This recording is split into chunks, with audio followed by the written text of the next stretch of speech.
അസാധ്യമായിരിക്കുന്നുമില്ല എന്നെ ശക്തനാക്കുന്നവൻ മുഖാന്തരം. ഹല്ലേലൂയ ഹല്ലേലൂയ ഹല്ലേലൂയ ഹല്ലേലൂയ ഹല്ലേലൂയ. ജീവിതങ്ങളായ ജീവിത ദുരന്ത മുഖങ്ങളിലൂടെ കടന്നു പോകുന്ന എല്ലാ സഹോദരങ്ങളെയും കേൾക്കാരിൽ സമർപ്പിച്ചു പ്രാർത്ഥിക്കുന്നു. സാക്ഷികളാക്കിയ മക്കളെ പ്രാർത്ഥിക്കുന്നു. പ്രിയപ്പെട്ടവരെ, കഴിഞ്ഞ ദിവസം രാധമ്മ എന്ന് പറയുന്ന ഒരു മാള് ഹരിപ്പാടെന്ന് ഉള്ളവരാണ്. ഹരിപ്പാട്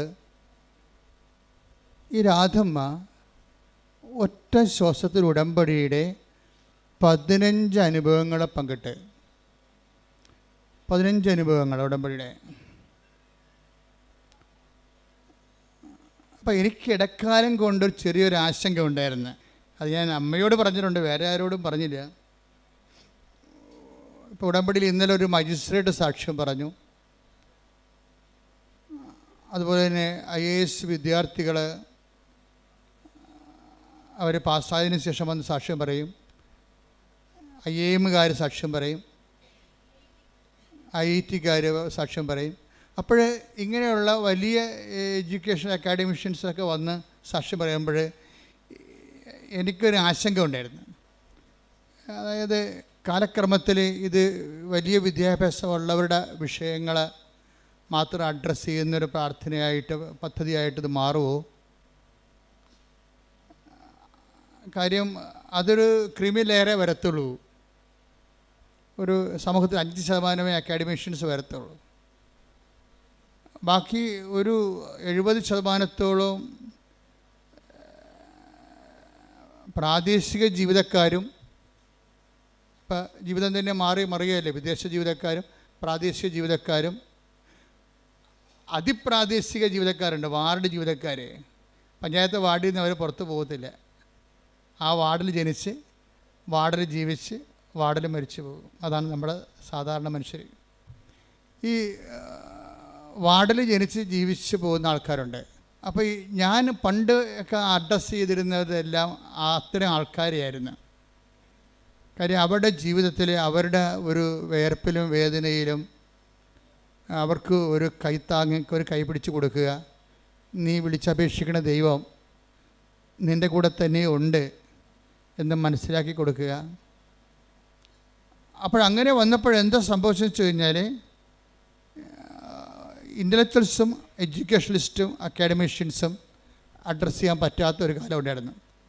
ഉടമ്പടി വന്നപ്പോൾ ഉടമ്പടി ഒരു ടെക്നിക്കൽ പ്രെയർ ആയത് കാരണം വളരെ ശാസ്ത്രീയമായിട്ട് അതിൻ്റെ ആന്തരികമായ അതിൻ്റെ ചേരുവകൾ ഫോർമുലയൊക്കെ മനസ്സിലാക്കി ഷാർപ്പ് ഷൂട്ട് ചെയ്താൽ അപ്പോൾ തന്നെ ഷോട്ട് ഡൗൺ ആകും അത്.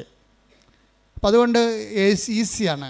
കാര്യം ഈസിയാണെന്ന് വെച്ച് കഴിഞ്ഞാൽ ഇന്നത് ചെയ്താൽ ഇന്ന ഫലമെന്നുണ്ട്.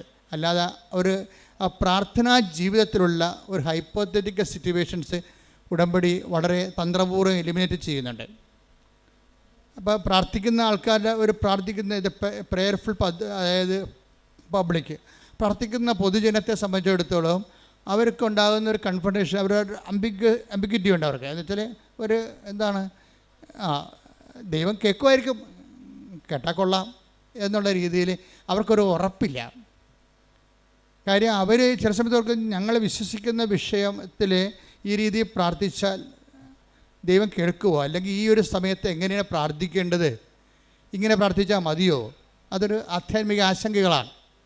അപ്പോൾ ഞാൻ ഈ വർഷങ്ങൾ 10-21 ലക്ഷത്തോളം ആൾക്കാർ നേരിട്ട് അവരുടെ സങ്കടങ്ങളൊക്കെ കഴിഞ്ഞ 10-35 വർഷമായിട്ട് കേട്ടപ്പോൾ പൊതുജനത്തിൻ്റെ ആധ്യാത്മിക ആശങ്കകളെക്കുറിച്ച് എനിക്ക് ഏകദേശം ധാരണയുണ്ട്. അപ്പോൾ ആൾക്കാരുടെ ബേസിക് ആശങ്ക എന്ന് പറയുന്നത് ഈ വിഷയത്തിൽ എങ്ങനെയാണ് പ്രാർത്ഥിക്കേണ്ടത്, ഇങ്ങനെ പ്രാർത്ഥിച്ചാൽ ദൈവം കേൾക്കുമോ. അപ്പം ഞാൻ പഠിക്കേണ്ട കാലത്ത് ഒരു കുഞ്ഞമ്മ ചേച്ചി എന്ന് പറഞ്ഞ ചേച്ചിയുണ്ട്. അവർക്ക് 4 മക്കളുണ്ട്. അവരിങ്ങനെ ഈ പണ്ടത്തെ രീതി അനുസരിച്ച് തലയിൽ കൂടി ഒരു വളയം പോലെ ഇട്ടിട്ട് ഈ നൂലിങ്ങനെ നൂറ്റ് വലയ്ക്ക് കെട്ടാൻ കൊടുത്ത് ജീവിക്കുന്ന സാധാരണ ഒരു അമ്മച്ചിയാണ്. അപ്പോൾ അമ്മച്ചിയുടെ കാര്യങ്ങളൊക്കെ ഞാനന്ന് 9ാം ക്ലാസ്സിൽ പഠിക്കുകയാണ്. അമ്മച്ചിയുടെ വിഷയങ്ങളൊക്കെ ഓരോ കാര്യങ്ങളൊക്കെ അവിടെ കയറി പിരിക്കുന്ന സ്ഥലത്തൊക്കെ ഇരുന്ന് പറയും. ഞാൻ ഇടയ്ക്ക് അവിടെ പോയി ഇരിക്കും, നാട്ടുകാർ അയൽവാസികളെ. അപ്പോൾ അവർ പറയണൊക്കെ ഞാൻ കേട്ടിട്ടുണ്ട്. അപ്പോൾ അതിനകത്ത് കുഞ്ഞുമ്മ ചേച്ചി പ്രാവശ്യം അവരുടെ പ്രാർത്ഥനകൾക്ക് ഒന്നും ഉത്തരം കിട്ടത്തില്ല. കുഞ്ഞുമ്മ ചേച്ചി പറയുകയും ലോകത്ത് മുഴുവനും മനുഷ്യരല്ലേ, ഇതെല്ലാവരുടെയും പ്രാർത്ഥന കേൾക്കാൻ ദൈവത്തിന് പറ്റുമോ? അതാണ് പ്രശ്നം. ഇപ്പോൾ മനുഷ്യന്മാരിങ്ങനെ മനുഷ്യന്മാർ കേൾക്കുന്ന പോലെ ലോകം മുഴുവൻ മനുഷ്യരല്ലേ, അവിടെയൊക്കെ എല്ലാവരുടെയും പ്രാർത്ഥന കേൾക്കാൻ ദൈവത്തിന് പറ്റുമോ? അപ്പോൾ ദൈവത്തെക്കുറിച്ചുള്ള അവരുടെ ഒരു പ്രാദേശിക ജ്ഞാനമാണത്. അത് പക്ഷേ അങ്ങനെയുള്ള ജ്ഞാനമുള്ള ഒത്തിരി പേരുണ്ട്. നമ്മുടെ വിഷയം മാത്രമല്ല ദൈവത്തിന് അങ്ങനെ ചിന്തിക്കുന്ന ആൾക്കാരുണ്ട്. അപ്പോൾ വ്യത്യസ്തമായ, അപ്പോൾ അവരുടെ ഒരു ആധ്യാത്മിക ജ്ഞാനത്തിൻ്റെ ആ ഒരു പരിസരത്ത് നിന്നുകൊണ്ടാണ് അവരുടെ പ്രെയറിൽ ലോഞ്ച് ചെയ്യണത്. അപ്പോൾ അത്രയും തന്നെ ആ പ്രെയറിന് തുടങ്ങുമ്പോൾ തന്നെ അതിൻ്റെ അകത്ത് സംശയത്തിൻ്റെ ഗുണമുള്ളത് കാരണം അത് വർക്കൗട്ട് ചെയ്യത്തില്ല. പക്ഷേ ഉടമ്പടിയിലേക്ക് വരുമ്പോൾ ഇങ്ങനെയുള്ള ഒരു കോമൺ പീപ്പിളായാലും ശരി, കുറച്ച് എക്സ്ട്രാ ഓർഡിനറി ആയിട്ടുള്ള പീപ്പിളായാലും ശരി, ഉടമ്പടിയുടെ ക്ലാസ്സുകൾ കേട്ട് ജനങ്ങളുടെ സാക്ഷ്യങ്ങൾ കേട്ട് അച്ഛൻ്റെ ഉടമ്പടി ധ്യാനമൊക്കെ കേട്ട് കഴിയുമ്പോൾ അവർക്ക് മനസ്സിലാകുന്ന ഒരു സത്യമുണ്ട്. ഇതൊരു സയൻറ്റിഫിക്കലി പ്രൂവൺ പ്രെയറാണ്. ഒരു ആധ്യാത്മിക ശാസ്ത്രം, ബൈബിൾ ശാസ്ത്രം ഉണ്ടല്ലോ, ബൈബിൾ ശാസ്ത്രം അനുസരിച്ച് പ്രൂവ് ചെയ്തിട്ടുള്ള ഒരു പദ്ധതിയാണ് കവനൻ്റ് എന്ന് പറയുന്നത്. ഈ കവനൻ്റെ കൂടെ വന്നിരിക്കുന്ന കവനൻ്റ് ഇപ്പോഴുള്ളതല്ല, പണ്ടിനാലെ ദൈവം അതാത് കാലങ്ങളിൽ അപ്ഡേഷൻസ് ഉള്ള ഒരു പ്രാർത്ഥനയാണ് കവനൻ്റ് എന്ന് പറയുന്നത്. അപ്പോൾ കവനൻ്റെ ഒരു ഹിസ്റ്ററി ഓഫ് കവനൻ്റ് അല്ലെങ്കിൽ ഇവോൾവിങ് ഒരു പരിണാമം, കവനൻ്റ് ഉടമ്പടി ദൈവശാസ്ത്രത്തിൻ്റെ പരിണാമങ്ങളിലേക്ക് പോയി കഴിഞ്ഞാൽ നമുക്ക് മനസ്സിലാകും ഇതിന് ഘട്ടം ഘട്ടമായി കാലത്തിനൊപ്പം അപ്ഗ്രഡേഷൻ സംഭവിച്ചിട്ടുള്ളതാണ് ഉടമ്പടിയിൽ. നമ്മുടെ ഈ കാലത്ത് വന്നപ്പോൾ ഇവിടെ ദൈവത്തിൻ്റെ ഒരു പ്രധാനപ്പെട്ട വിഷയം, ഇത് ദൈവത്തിൻ്റെ ഒരു വിഷയമായി മാറി. ഇപ്പോൾ യേശു ക്രിസ്തുവിൻ്റെ എല്ലാ പ്രവർത്തനങ്ങളും ക്രിസ്തുവിൻ്റെ വിഷയമല്ലായിരുന്നു. പിതാവായ ദൈവത്തിൻ്റെയും പുത്രനായ ദൈവത്തിൻ്റെയും പരിശുദ്ധാത്മാവായ ദൈവത്തിൻ്റെയും ഏക ദൈവത്തിൻ്റെ പൊതുവിഷയമായിരുന്നു യേശു ക്രിസ്തുവിൻ്റെ മിഷനല്ല. ഇത് മിഷൻ ഓഫ് ജീസസ് ദൈവത്തിൻ്റെ വിഷയമായിരുന്നു. അപ്പോൾ ദൈവത്തിൻ്റെ വിഷയമാകുമ്പോൾ അതിൻ്റെ മുതൽ മുടക്കെല്ലാം ദൈവമാണ്. മുതൽ മുടക്കാൻ വേണ്ടി ദൈവം അറ്റം വരെ തയ്യാറാണ്. അതാണ് തൻ്റെ ഏകജാതനെ നൽകാൻ. ആ മുതലിന് ആ ഒരു പദ്ധതിക്ക് വേണ്ടി അവസാനത്തെ എക്സ്പെൻഡിച്ചർ തൻ്റെ ഏകജാതിനെ 3:16 സ്തുതിക്കട്ടെ. ഹല്ലേലൂയ ഹല്ലേലൂയ ഹല്ലേലൂയ ഹല്ലേലൂയ യേശുവേ നന്ദി, യേശുവേ സ്തുതി. ഹല്ലേലൂയ ഹല്ലേലൂയ ഹല്ലേലൂയ ഹല്ലേലൂയ യേശുവേ മഹത്വം മഹത്വം ആരാധന. യോഹന്നാൻ 3:16 എന്തെന്നാൽ അവനിൽ വിശ്വസിക്കുന്ന അവനിൽ വിശ്വസിക്കുന്ന ഏവനും നശിച്ചു പോകാതെ നിത്യജീവൻ പ്രാപിക്കുന്നതിന് വേണ്ടി തന്റെ ഏകജാതനെ നൽകാൻ തക്കവിധം ദൈവം ലോകത്തെ അത്രമാത്രം സ്നേഹിച്ചു. അപ്പോൾ ദൈവം ലോകത്തെ അത്രമാത്രം സ്നേഹിച്ചത് കൊണ്ട് തൻ്റെ ഏകജാതനെ മുഴുവനായിട്ട് വരെ നൽകാൻ അതിൻ്റെ ക്യാപിറ്റൽ അതാണ്. രക്ഷാകര പദ്ധതിയുടെ ക്യാപിറ്റൽ എന്ന് പറയുന്നത് ഏകജാതനെ മുഴുവനും കൂടി നൽകിയ പാപത്തിന് പരിഹാരം ചെയ്യേണ്ടി വന്നപ്പോൾ അതിന് പോലും ദൈവം ചിലവഴിച്ചതാണ്. അപ്പോൾ ആ ദൈവത്തിൻ്റെ ആ ചിലവഴിക്കൽ നിന്നാണ് ക്രിസ്തുശാസ്ത്രം രൂപപ്പെട്ട് വരണത്. പ്രായോഗിക ജീവിതബന്ധിയായ ക്രിസ്തുശാസ്ത്രം. ഇപ്പോൾ ഒരു അക്കാഡമിക് ക്രിസ്തുശാസ്ത്രമുണ്ട്, പക്ഷെ ഒരു കാലബന്ധിയായ ഒരു ക്രിസ്തുശാസ്ത്രമുണ്ട്. അപ്പോൾ ഈ 3:16 ഡെവലപ്പ് ചെയ്ത് വരുമ്പോൾ പിന്നീട് പൗലോസ് പറയും നമ്മൾക്ക് യേശുക്രിസ്തുവിന് നൽകിയവൻ. ഹല്ലേലൂയ ഹല്ലേലൂയ ഹല്ലേലൂയ ഹല്ലേലൂയ. റോമ 8:32 സ്വപുത്രനെ പോലും ഒഴിവാക്കാതെ ഒഴിവാക്കാതെ നമുക്കെല്ലാവർക്കും വേണ്ടി അവനെ ഏൽപ്പിച്ചു തന്നവൻ അവനോട് കൂടെ സമസ്തവും നമുക്ക് ദാനമായി നൽകാതിരിക്കുമോ? അവിടെ അതിന്റെ ഒത്തിരി വാക്കുകൾ ദൈവത്തിന്റെ തനത് മൈൻഡ് വെളിപ്പെടുത്തുന്നുണ്ട്. അതായത് ഈ റോമ 8:32 യോഹന്നാൻ 3:16 തമ്മിൽ ലിങ്ക് ആയിരിക്കണം. എന്താണ് 3:16 എന്താ പറയണത്? തൻ്റെ ഏകജാതനെ നൽകാൻ തക്കവിധം ദൈവം അത്രമാത്രം നമ്മളെ ലോകത്തെ സ്നേഹിച്ചു. അപ്പോൾ ഈ എന്തുകൊണ്ടാണ് ദാനമായിരിക്കണം മനസ്സിലാക്കണം. ഉടമ്പടി വർക്ക് ചെയ്യണത് നോട്ട് ബൈ മെറിറ്റിലാണ്, പിന്നെന്താണ്? Not by grace. അപ്പോൾ മനുഷ്യൻ്റെ ജീവിതത്തിൻ്റെ എല്ലാ വിഷയങ്ങളിലും ഇപ്പം നിങ്ങൾക്കൊരു സ്റ്റാൻഡേർഡ് ഉണ്ടാകുമല്ലോ അല്ലേ, നിങ്ങളുടെ ഒരു വാല്യൂ അല്ലെങ്കിൽ നിങ്ങളുടെ ഒരു കഴിവ്. പക്ഷേ നമ്മുടെ കഴിവും നമ്മുടെ ജീവിതവും തമ്മിൽ ഒരു കാലത്തും പൊരുത്തപ്പെടത്തില്ല. എന്താ കാര്യം? നമ്മളുടെ ജീവിതത്തിൻ്റെ വെല്ലുവിളി നമ്മുടെ കഴിവിനേക്കാൾ എപ്പോഴും മുകളിലായിരിക്കും. അതെപ്പോഴും അങ്ങനെയുണ്ട്. ലൈഫ് സെറ്റിൽ ചെയ്തിരിക്കുന്നതും ലൈഫ് ഇവോൾവ് ചെയ്തിരിക്കുന്നതും ജീവിതം ആയിത്തീർന്നിരിക്കുന്നതായിട്ടുള്ള അവസ്ഥ എന്ന് വെച്ച് കഴിഞ്ഞാൽ എപ്പോഴും നമ്മുടെ കഴിവിനേക്കാളും ഉപരിയായിരിക്കും നമ്മൾക്ക് കൈകാര്യം ചെയ്യേണ്ട വിഷയം. കഴിഞ്ഞ ദിവസത്തിൽ ഒരു മജിസ്ട്രേറ്റിൻ്റെ സാക്ഷ്യം എന്താ അറിയാമോ? മജിസ്ട്രേറ്റ് വക്കീലാണ്, പ്രാക്ടീസിങ് വക്കീലാണ്. ഈ ബാരിസ്റ്ററെ ശരിക്കും അവർക്ക് ഇപ്പോൾ ഒരു മജിസ്ട്രേറ്റിൻ്റെ എക്സാം വന്നു. അപ്പോൾ ഹൈക്കോടതിയുടെ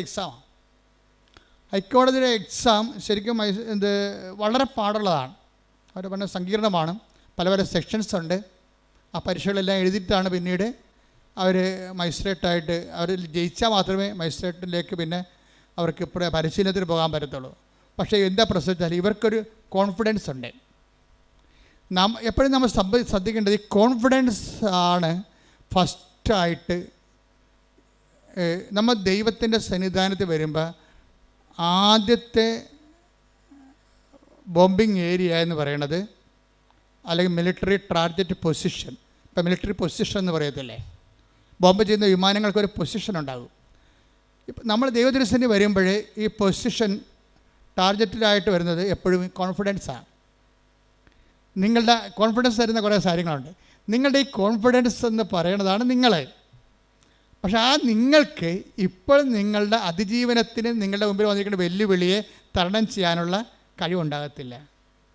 മനസ്സിലായില്ലേ? അപ്പോൾ ഇത് നിങ്ങളുടെ കോൺഫിഡൻസ് പൊളിച്ച് പണിയേണ്ടി വരും. ഇപ്പോൾ തന്നെ റോഡ് ചെയ്യണവർ ഇപ്പം നല്ല റോഡിൽ വണ്ടി പോകുന്നുണ്ട്, പക്ഷേ റോഡ് അവർ പൊളിക്കുകയാണ്. മൊത്തം പൊളിച്ചിട്ട് അതെല്ലാം പൊടിച്ച് റീകോൺക്രീറ്റ് ചെയ്യാൻ. എന്താ കാര്യം? അവർക്ക് ഗ്യാരണ്ടി ഉണ്ട്, അടുത്ത ഒരു 50 കൊല്ലത്തേക്ക് തലമുറകളെ കോടിക്കണക്കിന് വാഹനം ഓടേണ്ടതാണ്. അതനുസരിച്ച് ഈ റോഡ് അതിന് പറ്റത്തില്ല, അതുകൊണ്ട് അവർ പൊളിക്കുകയാണ്. ദൈവം ചെയ്യേണ്ടത് ഏതാണ്ട് ഇതേ പരിപാടിയാണ്. നിങ്ങളുടെ കോൺഫിഡൻസ് ആദ്യം പൊളിക്കും. കോൺഫിഡൻസിൻ്റെ ഓരോ ഏജൻറ്റ് നോക്കിയാൽ മതി, പണി വരാൻ പോണത് എവിടെയാണെന്നൊക്കെ അറിയാൻ പറ്റും. ഒന്നെങ്കിൽ നമ്മുടെ ആരോഗ്യമായിരിക്കും. പരമാവധി പണി ആദ്യം കിട്ടാൻ സാധ്യതയുള്ളത് ബോഡിയിലാണ്.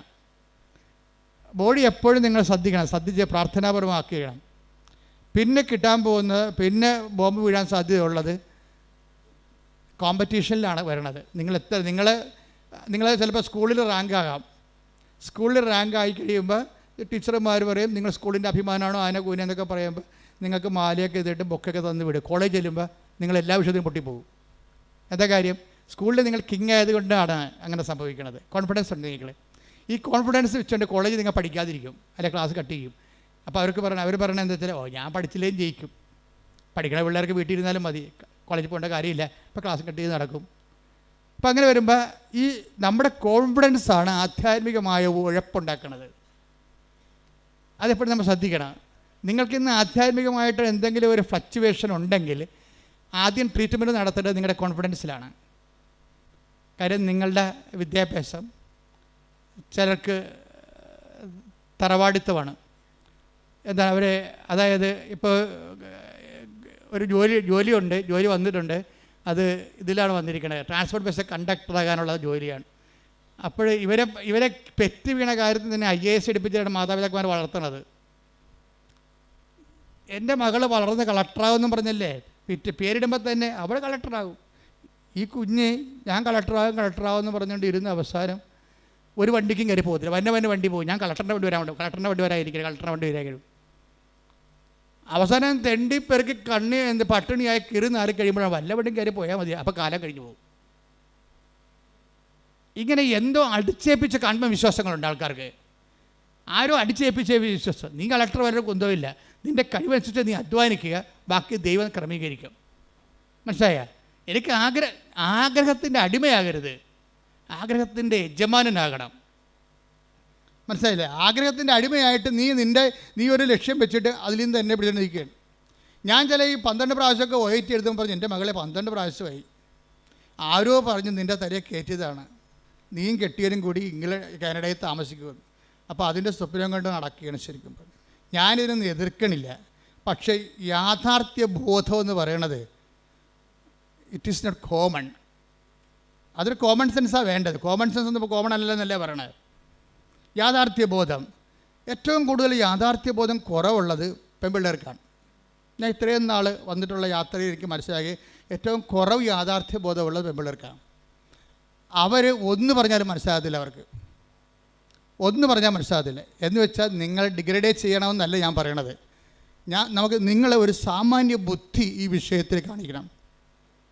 കലിബർ, കടന്നു വന്നിട്ടുള്ള മാർഗങ്ങൾ, അല്ലാതെ ഓരോരുത്തരും പോയി അവരെപ്പോലെ ആകാൻ വേണ്ടി തവള ആനയെപ്പോലെ വീർപ്പിക്കാൻ നിൽക്കരുത്. കാര്യം തവള വീർത്താലും ആന വീർത്താലും കുറച്ച് കഴിയുമ്പോൾ ഇതെല്ലാം ചത്തി പിരിഞ്ഞ് മണ്ണോടായി തീരും. നമ്മളെപ്പോഴും ശ്രദ്ധിക്കേണ്ടത് ഉറപ്പ് വരുത്തേണ്ട ഒരു സാധനം മാത്രമേ ഉള്ളൂ. എന്താണ്? ദൈവം. നിന്നോട് കൂടെയുള്ള ദൈവത്തിൻ്റെ സാന്നിധ്യമാണ് നീ ഉറപ്പ് വരുത്തേണ്ടത്. ഇപ്പം നീ എന്താ ചെയ്യണമെന്നറിയാമോ? നീ ആദ്യം ഉറപ്പ് വരുത്തണത് നിൻ്റെ ലക്ഷ്യങ്ങൾ ഉറപ്പ് വരുത്തിയിട്ട് ദൈവത്തെ അതിനു വേണ്ടി ഉപയോഗിക്കുകയാണ് ചെയ്യണത്. മനസ്സിലായോ? നീ ആദ്യം ഉറപ്പ് വരുത്തേണ്ടത് എന്തിനാണ്? നീ ആദ്യം ഉറപ്പ് വരുത്തേണ്ടത് നിൻ്റെ ലക്ഷ്യങ്ങളല്ല. ആർക്കും ആഗ്രഹങ്ങളൊക്കെ ഉണ്ടാകത്തില്ലേ? അപ്പോൾ അതിൻ്റെ അടിമയായിട്ട് ജീവിച്ച വല്ല കാര്യമുണ്ടോ? അതിൻ്റെ യജമാനനായിരിക്കണം. ആ യജമാനനാകുമ്പോൾ എങ്ങനെയാകണത്? ദൈവം ആഗ്രഹിക്കുന്ന വഴികളിലേക്ക് ഞാൻ പോകും. കർത്താവിന് മുമ്പിൽ തുറന്നു വെക്കണം. കർത്താവേ, എനിക്കൊന്ന് ഭക്ഷണം കഴിക്കണം, നീ എനിക്ക് തന്നൊരു മാന്യതയിൽ ഇവിടെ ജീവിക്കണം. മാന്യമായ ജീവിതം അത് നമുക്ക് ദൈവത്തോട് ന്യായമായിട്ട് ചോദിക്കാവുന്ന കാര്യമാണ്. എന്താണ് മാന്യമായ ജീവിതം? മാന്യത എന്ന് പറഞ്ഞ സമയത്ത് ബൈബിൾ ഒത്തിരി പ്രാവശ്യം ഉപയോഗിക്കുന്ന വാക്കാണ്. അവയവങ്ങൾക്ക് പോലും മാന്യത എന്നൊക്കെ പറഞ്ഞ് ബൈബിൾ ഉപയോഗിക്കുന്നുണ്ട്. അപ്പോൾ ദൈവത്തോട് നമുക്ക് ചോദിക്കാം, മാന്യമായ ജീവിതം, എനിക്കൊരു മാന്യമായ ജീവിതം തരണം. അല്ലാതെ നീ എന്ത് ചെയ്യണം? ദൈവത്തിനൊരു ഒരു സംഭവം ഇട്ടിട്ട് വരച്ച് അതിമ ടെക്ക് കർത്താവേ, അതിമ ടെക്ക് കർത്താവേ, അതിമ ടെക്ക് കർത്താവേ എന്ന് പറഞ്ഞുകൊണ്ടിരിക്കുക. അതല്ല ഉടമ്പടി എന്ന് പറയണത്. ഉടമ്പടി നിനക്ക് ന്യായമായി ചോദിക്കാവുന്ന എന്താണ്? മാന്യമായ ജീവിതം. അത് ചോദിക്കാം. അത് കർത്താവായിട്ട് കിട്ടിയിരിക്കും. എന്താ കാര്യം എന്നറിയാമോ? അതിന് പ്രൊവിഷനുണ്ട്. എന്താ കാര്യം? ദൈവത്തിൻ്റെ സൃഷ്ടികളിൽ ഏറ്റവും നല്ലവണ്ണം മാന്യതയുള്ളത് മനുഷ്യനെയാണ്. അതുകൊണ്ടാണ് മാന്യമായ ജീവിതം നമുക്ക് അവകാശമായിരിക്കുന്നത്. അത് നമ്മുടെ അവകാശമാണ്. ഇപ്പം നമുക്ക് ഇപ്പോൾ ഒരു കുഴിയാന എന്ന് പറഞ്ഞു കഴിഞ്ഞാൽ അതിനെന്താണ്? കുഴിയാന സാധനമില്ലേ, കണ്ടുകൊണ്ടാ? അപ്പം അത് പോകുമ്പോൾ അതിനെ ഉറുമ്പിട്ട് കൊടുക്കുമ്പോൾ അതുകൊണ്ട് അതിനെ അടിച്ച് മണ്ണ് തെറിപ്പിച്ചിട്ട് അതിനെ അതിന് കുഴിയിലാണ് താമസിക്കണത്, അല്ലേ? കുഞ്ഞു കുഴിയിലാണ് താമസിക്കുന്നത്. പക്ഷേ ആന താമസിക്കുന്നത് എവിടെയാണ്? കൊട്ടിലാണ് താമസിക്കുന്നത്. അപ്പോൾ കുഴിയും കൊട്ടിലും തമ്മിൽ വ്യത്യാസമില്ലേ? അപ്പോൾ ആനക്കൊരു മാന്യതയുണ്ട്, അതുകൊണ്ടാണ് കൊട്ടിൽ വരണത്. കുഴിയാനക്കയുടെ മാന്യതേനെ കുഴിയിൽ താമസിക്കണം. ഇതുപോലെ തന്നെയാണ് വല്ല പാമ്പ്, അതുപോലെ തന്നെ ഉള്ള ജീവികളൊക്കെ ചിലതൊക്കെ അളയെ താമസിക്കും. അപ്പോൾ മനുഷ്യൻ താമസിക്കുന്ന ആടാണെങ്കിൽ അളയിലല്ല, ആലയിലാണ് താമസിക്കുന്നത്. അവിടെ വ്യത്യാസം കണ്ട? ആടിന് ആല, അതുപോലെ തന്നെ ആനയ്ക്ക് കൊട്ടിൽ, രാജാവാണെങ്കിൽ കൊട്ടാരത്തിൽ താമസിക്കും. മാന്യത മാറി. ഇതുപോലെ മനുഷ്യൻ എന്തുകൊണ്ടാണ് വീട്ടിൽ താമസിക്കുന്നത്? മനുഷ്യൻ്റെ വീടാണ്, ഭവനം. ഒത്തിരിയേറെ ആന്തരികമായ അർത്ഥങ്ങളുള്ളതാണ് ഭവനം. അവിടെ എന്തുകൊണ്ടാണ് താമസിക്കുന്നത് വെച്ചാൽ അവൻ ദൈവത്തിൻ്റെ ഛായയിൽ സൃഷ്ടിക്കപ്പെട്ടത് കൊണ്ടാണ്. അതാണ് മാന്യത എന്ന് പറയുന്നത്. അപ്പോൾ ആദ്യമേ തന്നെ ദൈവം നമ്മുടെ മാന്യത ഫിക്സ് ചെയ്യുന്നുണ്ട്. എന്ന് വെച്ചാൽ നമ്മുടെ എല്ലാ അവകാശങ്ങളും ഫിക്സ് ചെയ്യുകയാണ്. നമ്മുടെ എല്ലാ അവകാശങ്ങളും, ഈ ജീവിതത്തിനും വരാൻ പോകുന്ന ജീവിതത്തിനും വേണ്ടിയുള്ള എല്ലാ റൈറ്റുകളും കോൺസ്റ്റിറ്റ്യൂഷണലൈസ് ചെയ്തിരിക്കുകയാണ്. അവൻ്റെ ഛായയിൽ സൃഷ്ടിച്ചെന്ന് പറയുമ്പോഴേ ദൈവം മനുഷ്യനെ അവൻ്റെ ഛായയിൽ സൃഷ്ടിച്ചു. എന്ന് വെച്ച് കഴിഞ്ഞാൽ ഇതിൻ്റെ മാന്യത മെയിൻറ്റെയിൻ ചെയ്യാനുള്ള എല്ലാ ഇൻഫ്രാസ്ട്രക്ചറും അവൻ ആർജിക്കാൻ ദൈവം അവനെ അതുപോലെ മാന്യത സുരക്ഷയാണ്. ആദ്യമേ തന്നെ ഒരു ജനറ്റിക്കൽ കോൺസ്റ്റിറ്റ്യൂഷനിൽ വന്നിരിക്കുന്നത് മനുഷ്യൻ്റെ മാന്യതയുടെ സുരക്ഷയാണ്. നമുക്ക് പട്ടിണി കിടന്നാൽ സർക്കാരിനെതിരെ കേസ് കൊടുക്കാം നമുക്ക്. അതാണ് ഭക്ഷ്യസുരക്ഷാ നിയമം. ഇപ്പം നമ്മുടെ ഭക്ഷ്യസുരക്ഷ അല്ലെങ്കിൽ നമ്മളൊരു മറ്റു തരത്തിലുള്ള കുറേ പോളിസീസാണ് നമ്മൾ എടുത്തിരിക്കുന്നത്. ദൈവം ഇതെല്ലാം കൂടി കണക്കാക്കിയിട്ട് ഒറ്റ പോളിസിയിലാക്കി. എന്താണ്? മനുഷ്യൻ അവനെ തൻ്റെ സൃഷ്ടിച്ചു. അപ്പോൾ മാന്യമായി ഈ ഭൂമിയിൽ മനുഷ്യനെ പോലെ ജീവിക്കാനുള്ള മനുഷ്യൻ എന്ന് പറഞ്ഞാൽ ആരാണെന്ന് പറഞ്ഞിട്ടുണ്ട്. ആരാണ്? ദൈവത്തിൻ്റെ പൈതൽ. അപ്പോൾ ദൈവ പൈതലാണ് ഞാനെന്നുള്ളതാണ് ഏറ്റവും വലിയ ബോധമുള്ളത്. നമ്മുടെ ഏറ്റവും വലിയ നമ്മുടെ ഒരു വിശ്വാസം നമുക്ക് തരുന്ന ഒരു ബോധമുണ്ട്. ആത്മീയ ബോധം എന്നുകൊണ്ട് ദൈവ പൈതലാണെന്നാണ്. അപ്പോൾ ദൈവ പൈതലാകുമ്പോൾ ദൈവ പൈതലല്ലാതെ പോകുന്ന ഇപ്പോൾ രാധമ്മയുടെ സാക്ഷ്യം എന്താണ്? രാധമ്മയുടെ സാക്ഷ്യം, രാധമ്മയുടെ ഒന്നാമത്തെ അനുഭവം എന്താണ്? അവരുടെ മകൻ ഭയങ്കര പണ്ടാര വെള്ളവടിയാണ്. എന്നിട്ട് വീട്ടിൽ കാശും കൊടുക്കത്തില്ല, കുടുംബം നോക്കത്തില്ല. രാധമ്മ തന്നെ വീട്ടുവരക്ക് പോയിട്ടാണ് മകൻ്റെ ഭാര്യയും കുഞ്ഞുങ്ങളെയും പോറ്റേണ്ടത്. What a pathetic condition. കണ്ടില്ലേ? This is life. ഇവരെ അഡ്രസ്സ് ചെയ്യണമെന്ന് ഞാൻ അമ്മയോട് പല പ്രാവശ്യം പറഞ്ഞിട്ടുണ്ട്. ഒത്തിരി ക്രിമിനലിനെ നീ അഡ്രസ്സ് ചെയ്യുന്നുണ്ട് ഈ പുതിയ കാലത്ത്. അതേസമയം തന്നെ ഇതിൻ്റെയൊക്കെ എല്ലാം നിലനിർത്തിക്കൊണ്ടിരിക്കുന്ന അടിസ്ഥാന സിസ്റ്റത്തിൽ താമസിക്കുന്ന ആൾക്കാരെ ഉടമ്പടിയിൽ അഡ്രസ്സ് ചെയ്യണമെന്ന് അമ്മയോട് ഞാൻ പല പ്രാവശ്യം പറഞ്ഞിട്ടുള്ളതാണ്. കാര്യം സങ്കടക്കാർ വരുമ്പോഴേ, ഇപ്പം ഞാൻ ചിലർ പറയും 65 വയസ്സെന്ന് പറയും, നിങ്ങൾ ഞങ്ങളെ കൊണ്ട് ഉടമ്പടി എടുപ്പിക്കത്തില്ല. ചില 65 വയസ്സുകാർ എൻ്റെ അടുത്ത് വന്ന് സങ്കടം പറയും, അച്ഛന്മാരടുത്ത് പറയും, എന്താ ഞങ്ങളെ കൊണ്ട് ഉടമ്പടി എടുപ്പിക്കാത്തത്, ഞങ്ങൾക്ക് ജീവിക്കേണ്ടതെന്നൊക്കെ ചോദിക്കും. എന്നോടൊന്ന് ചോദിക്കുമ്പോൾ പറയും, എൻ്റെ ചേച്ചമ്മേ, നിങ്ങൾക്ക് ജീവിക്കണം, നിങ്ങൾക്ക് 67 വയസ്സുണ്ട്, നിങ്ങൾ നേരെ വന്ന് വെടിപ്പായിട്ട് മാതാവിൻ്റെ കണ്ണിട്ട് നോക്കിയിട്ട് കറഞ്ഞിട്ട് കാര്യം വന്നിട്ട് പോകും. നിങ്ങളെ ഇത്രയും ഉടമ്പടി പോലെ ആപതും ആരോഗ്യമൊക്കെ ഉള്ളവരാണ് ഉടമ്പടി എടുക്കുന്നത്. അത് എടുത്തിട്ട് ഉഴപ്പി പിന്നെയും വന്ന് പണി മേടിക്കേണ്ട കാര്യമില്ല. നിങ്ങൾക്കുള്ളത് അമ്മ വിളമ്പി വെച്ചിട്ടുണ്ട്. ചില ആൾക്കാർക്ക് അത് നോക്കുകയില്ലേ ഉള്ള മാതാവിൻ്റെ മുഖത്തിട്ട്. വിശ്വാസത്തോടെ ഒന്ന് നോക്കിയാൽ തന്നെ റെസ്പോണ്ടഡ് ആണ്. അപ്പം അതുകൊണ്ട് തന്നെ പക്ഷേ ഉടമ്പടി എടുക്കാൻ കഴിവുള്ളവൻ മാതാവിനെ നോക്കി പഠിപ്പിച്ചാൽ മാതാവ് ചിലപ്പോൾ ഇവിടുന്ന് ഒറ്റ നടക്ക് പോയില്ലെന്ന് വരും. കാര്യം അത് കാപട്യമാണ്. കഴിഞ്ഞാൽ മീൻ പിടിക്കാനാണ്. നമുക്ക് മലയാളിക്ക് പണ്ട് മുതലേ രക്തത്തിലുള്ള കുറേ സാധനമുണ്ട്. എന്താണ്? കണ്ടവനെ കൊണ്ട് പണിയെടുപ്പിക്കുന്ന കുറേ സാധനങ്ങളുണ്ട്. ഇതിനെ നമ്മൾ ആദ്യം ചികിത്സിക്കേണ്ടി വരും. എന്ന് വെച്ച് കഴിഞ്ഞാൽ മലയാളിക്ക് ആദ്യം എന്തൊക്കെ മലയാളികളുടെ പഴഞ്ചൊല്ലി നോക്കിയാൽ മതി. 2000 കൊല്ലമായിട്ട് ഈ വസ്തു എങ്ങനെ ജീവിച്ചെന്ന് മനസ്സിലാകും. എംബ്രാൻ്റെ വെട്ടത്ത് വാര്യയുടെ അത്താഴം. വാര്യയുടെ കളറാണെന്ന് മനസ്സിലായില്ലേ? വാര്യർ ഒരിക്കലും എണ്ണ കൊണ്ട് കാശ് മുടക്കി വിളക്ക് കത്തിക്കത്തില്ല. എംബ്രാൻ്റെ പടിപ്പുരയിൽ രാജാവ് അല്ലെങ്കിൽ നാട്ടുപ്രമാണി അല്ലെങ്കിൽ കരപ്രമാണി അല്ലെങ്കിൽ ഊരാളിയുടെ പടിപ്പുരയ്ക്ക് വിളക്ക് വെക്കാൻ രാജാവ് അനുവാദം കൊടുത്തിട്ടുണ്ട്. എല്ലാവർക്കും പടിപ്പുര വിളക്ക് വെക്കാൻ പറ്റത്തില്ല. തിരുവിതാംകൂറിലും കൊച്ചിയിലും പടിപ്പുര വിളക്ക് വെക്കണമെന്നുണ്ടെങ്കിൽ ഭണ്ഡാരത്തിൽ കൊണ്ട് പണം അടക്കണം. ഭണ്ഡാരത്തിൽ പണം അടക്കാൻ കഴിവില്ലാത്തവന് വിളക്ക് വെക്കാൻ അനുവദിക്കത്തില്ല. ഭാര്യർ ഭണ്ഡാരത്തിൽ പണം അടക്കാൻ ഭാര്യന് കാശില്ല. അപ്പോൾ ഊരാളെങ്കിൽ ചെന്നിട്ട് എന്ത് ചെയ്യും? അവിടുത്തെ വിളക്ക് പടിപ്പുര വെക്കുമ്പോൾ വീട്ടിൽ അത്താഴം എടുത്തുകൊണ്ട് ഭാര്യർ ഊരാളെങ്കിൽ ചെല്ലും. അവിടെ ചെന്നിട്ട് അവിടെ വെട്ടത്തിരുന്നുകൊണ്ട് ഭക്ഷണം കഴിക്കും. അത് ഭാര്യ പോകും. അതാണ് എംബ്രാൻ്റെ വെട്ടത്ത് ഭാര്യയുടെ അത്താഴം. ചിലർ പറയും കൈ നനയാതെ മീൻ പിടിക്കുക. അതാണ് സംഭവം. എന്ന് വെച്ചാൽ ചൂണ്ടിക്കാണിച്ചു കൊടുക്കും. ഈ മീൻ പിടി കരക്കതിനെ നിൽക്കും, മറ്റവർക്ക് അടുത്തപ്പം വെള്ളത്തിൽ കിടക്കും. അതാണ് കൈ നനയാതെ മീൻ പിടിക്കുക. പിന്നെ തുമ്പിയെ കൊണ്ട് കല്ലെടുപ്പിക്കുക. അപ്പോൾ ഇതൊക്കെ മലയാളിയുടെ ബേസിക് മെറ്റീരിയൽ നേച്ചറിലുള്ളതാണ്. ഇതിന് ആധ്യാത്മികതയിൽ ബൈബിള് ഇതിന് നല്ലവണ്ണം ചികിത്സിക്കും ഈ രോഗത്തിനെ. അതുപോലെ ദ്രവീഡീയമായ ദ്രാവിഡരുടെ ഇടയിൽ കാണുന്ന ഒരു രോഗമാണത്. കണ്ടവനെ കൊണ്ട് പണിയെടുപ്പിക്കുക, പപ്പായെ കൊണ്ട് ഉടമ്പടിപ്പിക്കുക. അതാണ് സാധനം. പപ്പായെ കൊണ്ട് ഉടമ്പടിപ്പിക്കുക. ഇപ്പം ഈ മജിസ്ട്രേറ്റ് അങ്ങനെ ഒരാളാണ്. മജിസ്ട്രേറ്റിൻ്റെ സാക്ഷ്യം തരുമ്പോൾ ആദ്യം ഇവർ ഡയറക്റ്റായിട്ട് വന്നിട്ട് ഉടമ്പടി എടുക്കത്തില്ല. ആരാ ഉടമ്പടി എടുക്കണത്? അമ്മയെ കൊണ്ട് ഉടമ്പടി എടുക്കണത്. പക്ഷേ ഇവിടെ അത് ഏക്കത്തില്ല, ഇവിടെ അക്സെപ്റ്റ് ചെയ്യത്തില്ല. കാരണം മലയാളിയുടെ 2000 കൊല്ലത്തെ മനസ്സുമൊക്കെ അമ്മയ്ക്ക് അറിയാവുന്ന കാരണം അമ്മ പറയും ഓടരുതമ്മാവ ആളറിയുന്നു. സംഭവം. അതുകൊണ്ട് മൈസേഡിൻ്റെ കാര്യങ്ങളൊന്നും നടക്കത്തില്ല. പക്ഷെ അമ്മ മാതാവിൻ്റെ മുമ്പിൽ ഇത്തിരി വില നിലയുള്ള ആളാണ്. കാര്യം അവർക്ക് നല്ല ഇൻവെസ്റ്റ്മെൻറ്റ് ഉള്ള ആളാണ്. അപ്പോൾ മൈസേഡിന് പരീക്ഷയ്ക്ക് പോകാൻ നേരത്ത് ടാനിയ പറയും, അമ്മേ ഞാൻ പരീക്ഷയ്ക്ക് പോകണില്ല, കാര്യം എനിക്ക് നല്ല മൈഗ്രെയിനാണ്, തല പൊട്ടാണ്, തല പൊടിയാണ്, എൻ്റെ ബോധം പോകണമെന്ന് പറയും. അപ്പോൾ അമ്മ പറയും, നീ പരീക്ഷയ്ക്ക് പോകും മകളെ, എന്താ കാര്യം? ഞാൻ കൃപാസനത്തിൻ്റെ ഒരു കാശിരൂപം നിനക്ക് തരാം, നീ നെറ്റിക്കൊട്ടിച്ച് വെക്ക്, 10 മിനിറ്റ് നമുക്ക് വെയിറ്റ് ചെയ്യാം, മാതാവ് നിൻ്റെ തലവേദന എടുത്ത് മാറ്റും, നീ പരീക്ഷയ്ക്ക് പോകുന്നു. അപ്പോൾ ഇവൾക്ക് കിടക്കുകയാണ്, ഇങ്ങനെ ഉരുണ്ട് വട്ടത്തിൽ കിടക്കുകയാണ്, തലപെരുത്ത് വേദനയായിട്ട് കിടക്കുകയാണ്, ഒന്നും ഓർക്കണില്ല, കണ്ണ് കാണാൻ പാടില്ല, തലവേദന എടുത്തിട്ടേ കണ്ണ് കാണാൻ പാടില്ല, ഒന്നും അക്ഷരം നോക്കിയിട്ട് തെളിഞ്ഞ് വരണില്ല, എല്ലാം ഇങ്ങനെ ബ്ലറടിച്ചിരിക്കുകയാണ്. അപ്പോൾ ഇവൾ എന്ത് അഡ്വക്കേറ്റ് ആയാലും അമ്മമാർക്ക് ഒരു കഴിവില്ലേ, എത്ര വലിയ ആൾക്കാരായാലും അമ്മ എപ്പോഴും അമ്മമാർ, ഞാൻ പറഞ്ഞ ഒന്നെങ്കിലും നിങ്ങളെ പ്രസവിക്കാൻ പോകരുത്, അതൊരു ദൈവികമായ ഏർപ്പാടാണ്. പ്രസവിക്കാൻ പോയാൽ നിങ്ങൾ ഉടനെ അമ്മയാകും. അമ്മയായാൽ നെക്സ്റ്റ് ഗോഡാണ്, ദൈവത്തിൻ്റെ അടുത്ത് നിൽക്കുന്ന ആളാണ്. അമ്മ എന്തെങ്കിലും മക്കൾക്ക് വേണ്ടി ദൈവത്തോട് പറഞ്ഞാൽ ദൈവം അപ്പോൾ ഒപ്പിടും. എന്താ കാര്യം? അവർക്ക് കൊച്ചിനെ കൊടുത്തപ്പോൾ തന്നെ കൊച്ചിനെ ജീവിപ്പിക്കാനുള്ള അധികാരവും അവകാശവും അവർക്ക് ദൈവം എഴുതി കൊടുത്തിട്ടുണ്ട്. പക്ഷേ അവർ അമ്മയായിട്ട് ജീവിക്കണം.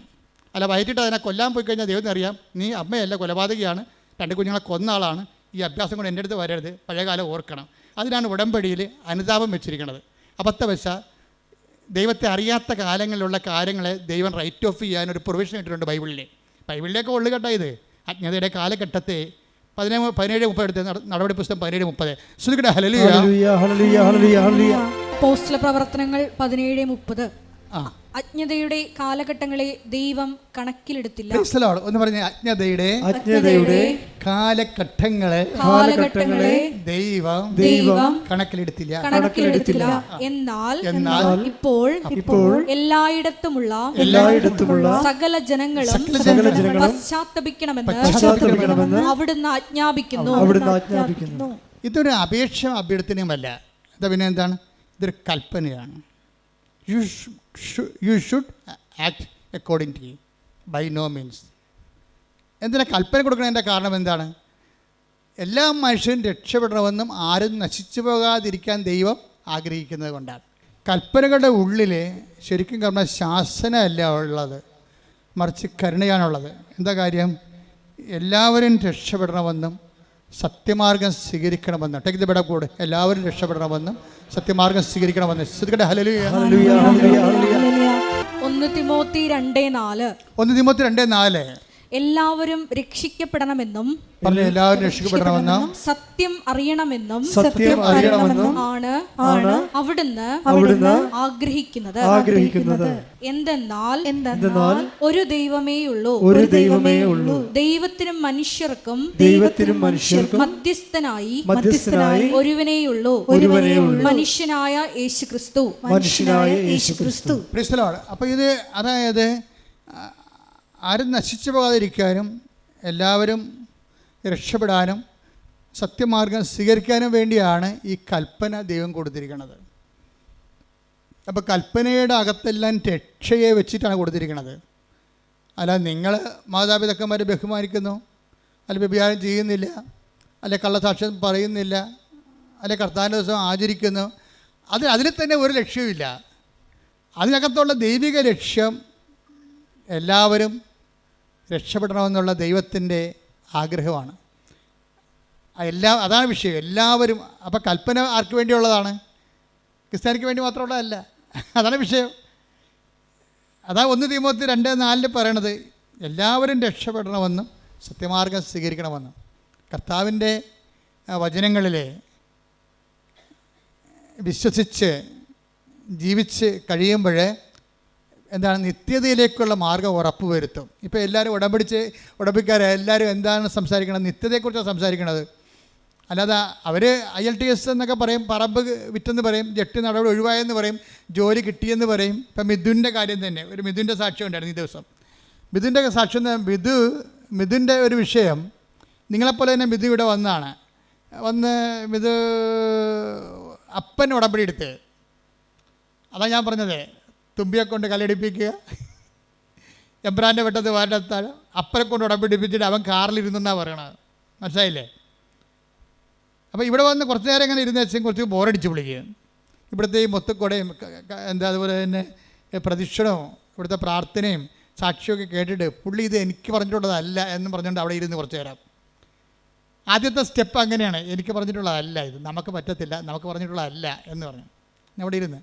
അപ്പോൾ തന്നെ ഇവൻ എഴുന്നേറ്റ് പോയി കാറിലിരുന്നിട്ട് അവൻ സിനിമ കണ്ട്. പോരെ, ഉടമ്പടി കാണാൻ അപ്പനെ കൊണ്ട് ഉടമ്പടിപ്പിക്കാൻ വന്നവൻ സിനിമ കണ്ട്. എന്താ കാര്യം? അവന് നല്ല കോൺഫിഡൻസ് ആയിരുന്നു, അപ്പന് വരെ തീറ്റി കൊടുക്കുന്നത് അവനാണെന്ന്. അവൻ്റെ പ്രശ്നം തന്നെ. മിഥുൻ്റെ പ്രശ്നം എന്താണ്? മിഥു എന്തുകൊണ്ടാണ് ഇവിടെ വന്നിട്ട് 10 മിനിറ്റ് ഇതെല്ലാം നോക്കിയിരുന്നിട്ട് നേരെ കാറിൽ പോയിരുന്ന് TV കണ്ടത്? എന്താണ്? അപ്പനും അമ്മയ്ക്കും പെങ്ങൾക്കും എല്ലാം ഭക്ഷണം കൊടുക്കുന്ന ആരാണ്? തൻ്റെ ജോലി കൊണ്ടാണ്. അതാണ് പ്രശ്നം. താനാണ് അവിടെ ദൈവം. പിന്നെ മറ്റൊരു ദൈവം, ഈ മറ്റൊരു ദൈവത്തിൻ്റെ സാധ്യത കൽപ്പനയിലുള്ളതാണ്. മറ്റൊരു ദൈവം മിക്കവാറും നമ്മൾ തന്നെയായിരിക്കും. എപ്പോഴും മനുഷ്യന് ഒരു പ്രവണത ഉണ്ട്, മറ്റൊരു ദൈവത്തെ സൃഷ്ടിക്കാനുള്ള പ്രവണത. ഞാൻ ബുദ്ധിസം പഠിക്കുന്ന ആളാണ്. ബുദ്ധിസം പഠിച്ച് കഴിഞ്ഞ ദിവസങ്ങളിൽ പോയി ഒരു സാറുമായിട്ട് ബുദ്ധിസത്തെക്കുറിച്ച് സംസാരിച്ചു. ഇപ്പോൾ ഞാൻ പറഞ്ഞ് ബുദ്ധനും അവസാനം എത്തിയത് താൻ ദൈവമാണെന്ന് പറഞ്ഞുകൊണ്ടാണല്ല. ബുദ്ധന് ദൈവവിശ്വാസം ഇല്ലാത്ത ആളാണ്, റാഷണലായിട്ട് ചിന്തിക്കുന്ന ആളാണ്. പക്ഷേ മരിക്കാൻ നേരത്ത് പറഞ്ഞു, എൻ്റെ ദഹിപ്പിച്ച പൊടിയെടുത്ത് നിങ്ങൾ ഒരു തൂണുണ്ടാക്കി വെക്കണം. ആ സ്തൂപം കാണുമ്പോൾ നിർവ്വാണത്തെക്കുറിച്ച് ആഗ്രഹിക്കുന്ന എല്ലാവരും ആനന്ദം ഉണ്ടാകും. അതാണ് അല്ലയോ ആനന്ദം എന്ന് പറഞ്ഞു തുടങ്ങുന്ന അപ്പം മനുഷ്യനെ അന്വേഷിച്ച് അവസാനം എത്തണം എവിടെയാണ്? അവനാണ് ദൈവം എന്നാണ്. അതാണ് അഹംബ്രഹ്മാസി, ഞാനാണ് ദൈവം. പോരെ? മനുഷ്യന് മറ്റൊരു ദൈവത്തെ സൃഷ്ടിക്കാനുള്ള ഒരു മാനുഷിക പ്രവണത എന്നും ഉണ്ടാകും. ഇതിനെ അഡ്രസ്സ് ചെയ്തുകൊണ്ടാണ് ബൈബിൾ കൽപ്പന ഇറക്കിയിരിക്കുന്നത്. കാര്യം എന്താണ്? നീ തന്നെ ദൈവമാണെങ്കിൽ പിന്നെ യാത്ര അവസാനിപ്പിക്കാവില്ല, നിത്യത അവസാനിപ്പിക്കാവില്ല. നിത്യതയെ മൂടിക്കെട്ടിക്കൊണ്ട് നിന്നെ തന്നെ ദൈവമാക്കി ആത്മീയ അന്വേഷണത്തെ നിന്നിലേക്ക് തിരിച്ചുവിടും. വഴി യു ടേൺ അടുപ്പിക്കും. ബൈബിൾ യു ടേൺ അടുപ്പിക്കത്തില്ല. ബൈബിൾ പറയും നേരെ നീണ്ടു കിടക്കുകയാണ് വഴി, ദൈവത്തിലേക്ക് നടക്കാൻ പറയും. പുറപ്പാട് 23 ശ്രുതികട്ടെ. ഹല്ലേലൂയ, ഹല്ലേലൂയ, ഹല്ലേലൂയ, ഹല്ലേലൂയ. 23 ഞാനല്ലാതെ വേറെ ദേവന്മാർ നിനക്കുണ്ടാകരുത്. Praise the Lord. അപ്പം മിഥുനിലെ ഒരു മറ്റൊരു ദൈവം രൂപപ്പെട്ട് വരികയാണ്. അവൻ്റെ വിദ്യാഭ്യാസം, അവൻ്റെ ജോലി, അവൻ്റെ ശമ്പളം ഇവനെ മറ്റൊരു ദൈവമായിട്ട് മാറ്റും. This is our confidence. ഈ കോൺഫിഡൻസ് എപ്പോഴും ഒരു മിലിറ്ററി പൊസിഷനായിരിക്കും. ടാർഗറ്റ് ചെയ്യാൻ സാധ്യതയുള്ള സ്ഥലം, മിലിറ്ററി ടാർഗറ്റ് സ്ഥലമാണത്. അത് ഞാൻ ആദ്യം ടാർഗറ്റിനെ കുറിച്ച് പറഞ്ഞത്. നമ്മുടെ കോൺഫിഡൻസ് എവിടെയോ അവിടെയായിരിക്കും ബോംബ് വീഴാൻ സാധ്യത. ക്രിസ്തു എന്താ പറഞ്ഞത്? നിൻ്റെ ഹൃദയം എവിടെയോ അവിടെയായിരിക്കും നിൻ്റെ നിക്ഷേപം. ഇതുപോലെ തന്നെ അതിൻ്റെ പാരലൽ, അതിൻ്റെ വ്യാഖ്യാനമാണ് നിൻ്റെ ആത്മവിശ്വാസം എവിടെയോ അവിടെയായിരിക്കും നിൻ്റെ ആത്മനാശം. ശ്രുതികട്ടെ. ഹല്ലേലൂയ, ഹല്ലേലൂയ, ഹല്ലേലൂയ, ഹല്ലേലൂയ. ക്രിസ്തുവിനെ മാത്രം ലക്ഷ്യം വെച്ച് മുന്നേറുവാൻ ഈ ആരാധനയിലൂടെ ഞങ്ങൾ അഭിഷേകം ചെയ്യണം. ഹല്ലേലൂയ, മഹത്വം, മഹത്വം. തളരല്ലേ നെഞ്ചൊന്നു നീരിടല്ലേ, നിന്നെ കാണാൻ നിന്നെ കേൾക്കാൻ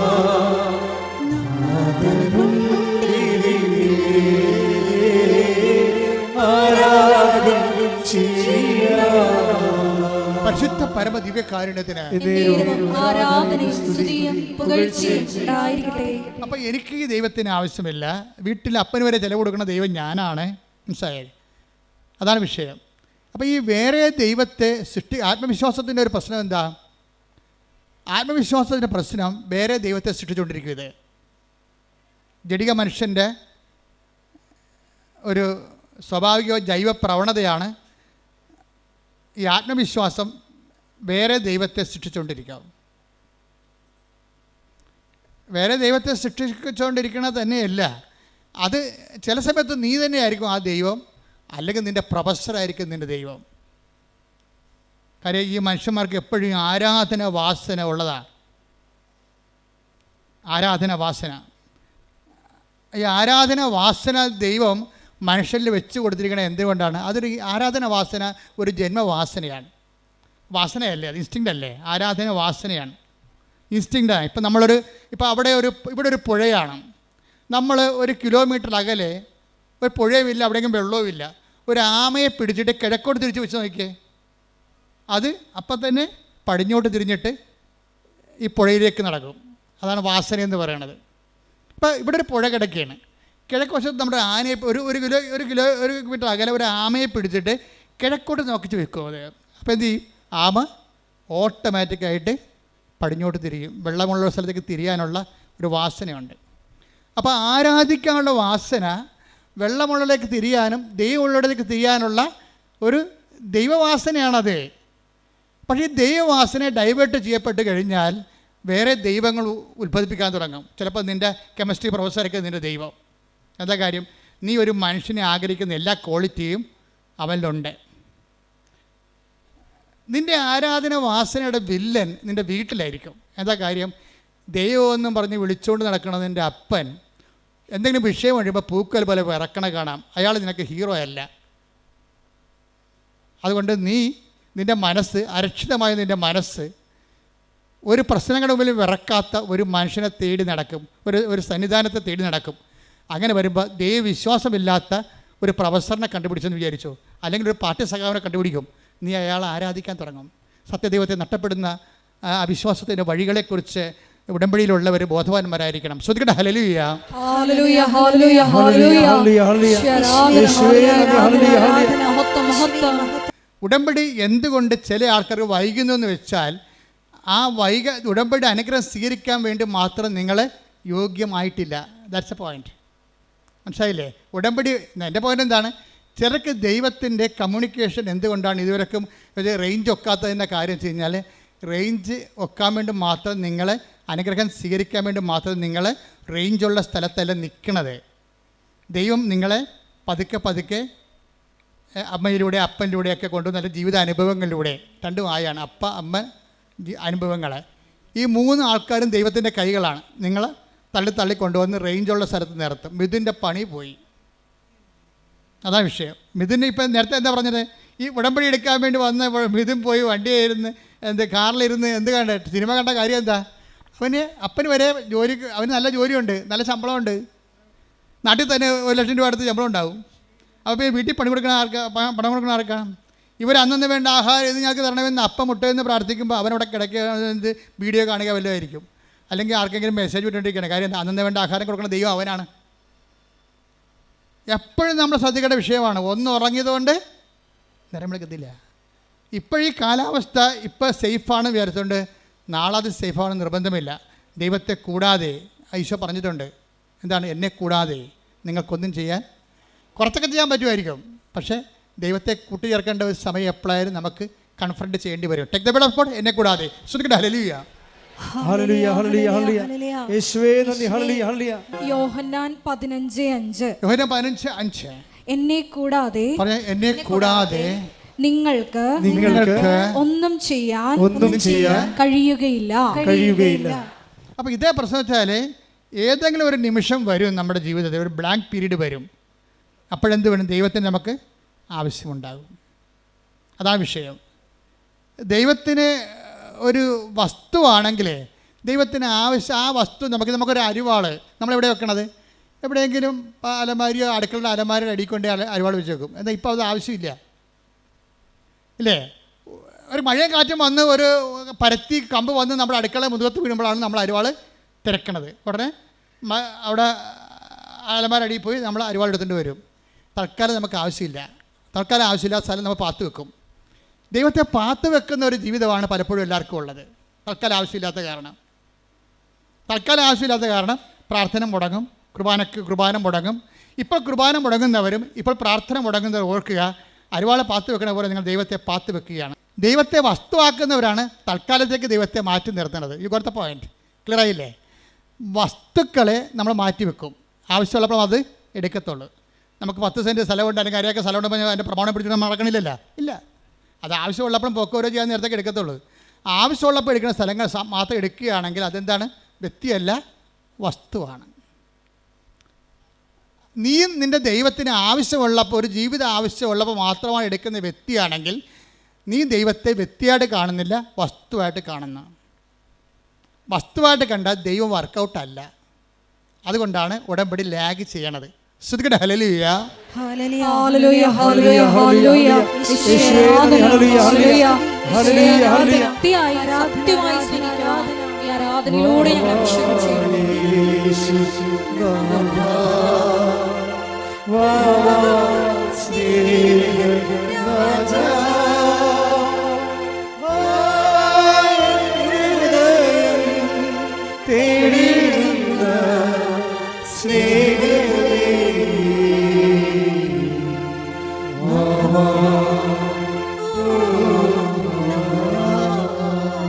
പരിശുദ്ധ പരമദിവ്യകാരുണ്യത്തിന് ആരാധനയും സ്തുതിയും പുകഴ്ചയും ഉണ്ടായിരിക്കട്ടെ. അപ്പൊ എന്നെ കൂടാതെ, ഇപ്പൊ 15:5 യോഹന്നാൻ പറഞ്ഞു, എന്നെ കൂടാതെ നിങ്ങൾക്ക് ഒന്നും ചെയ്യാൻ സാധ്യമല്ല എന്ന് പറഞ്ഞ അതിൻ്റെ അർത്ഥം, എൻ്റെ മകനെ, എൻ്റെ മകളെ, നിൻ്റെ കരത്തിൽ, നിൻ്റെ യാത്രയിൽ നിത്യമായി എന്നെയും കൂട്ടു. ഞാൻ നിൻ്റെ കൂടെ വരാൻ ആഗ്രഹിക്കുന്നു. I will come with you wherever you go. നീ എവിടെ പോയാലും ഞാൻ നിൻ്റെ കൂടെ വരുമെന്ന് പറഞ്ഞത് തന്നെയാണ്. എന്നെ കൂടാതെ നിങ്ങൾക്കൊന്നും ചെയ്യാൻ സാധ്യമല്ലെന്ന് പറയുന്നുണ്ടെങ്കിൽ അതാണ് ഉടമ്പടിയിലുള്ള ദൈവത്തിൻ്റെ സ്നേഹം. കൈയടിക്കട്ടെ. നമ്മളാരും ദൈവത്തിൻ്റെ കൈക്ക് പിടിക്കാൻ നടക്കണമെന്ന് ദൈവം പറയണില്ല. ഇപ്പം മിഥുനില്ലേ, മിഥുനെ സംബന്ധിച്ചിടത്തോളം മിഥുനിപ്പോൾ ഇവിടെ ഉടമ്പടി എടുത്തില്ല, അവൻ കാറിൽ പോയിരുന്നൊരു സിനിമ കണ്ടു എന്ന് പറഞ്ഞുകൊണ്ട് അയാളൊരു നോൺ പ്രാക്ടീസിങ് കാത്തലിക്കൊന്നും അല്ല. അയാൾ അത്യാവശ്യം കൊന്തയിലുള്ള ആളാണ്, വീട്ടിലൊക്കെ പ്രാർത്ഥന കൂടുന്ന ആളാണ്, അതിനെതിരിപ്പൊന്നുള്ള ആളല്ല, ദൈവത്തിൻ്റെ കരം പിടിച്ച് നടക്കാത്ത ആളൊന്നുമല്ല. പക്ഷേ എന്താ പ്രശ്നം വെച്ച് കഴിഞ്ഞാൽ നിങ്ങൾ ദൈവത്തിൻ്റെ കരം പിടിച്ചിട്ടുണ്ടെന്ന് ദൈവത്തിന് തോന്നിയിട്ടില്ല. അതാണ് പ്രശ്നം. നമ്മൾ പ്രാർത്ഥിക്കുന്നു, പക്ഷേ പ്രാർത്ഥിക്കുന്നതായിട്ട് നമ്മൾക്കത് തോന്നണില്ല. മനസ്സിലായില്ലേ? നമ്മൾ പള്ളിയിൽ പോകുന്നതായിട്ടും കുർബാന കൂടുന്നതായിട്ടും നമ്മൾക്കത് തോന്നണില്ല. എന്താ കാര്യം?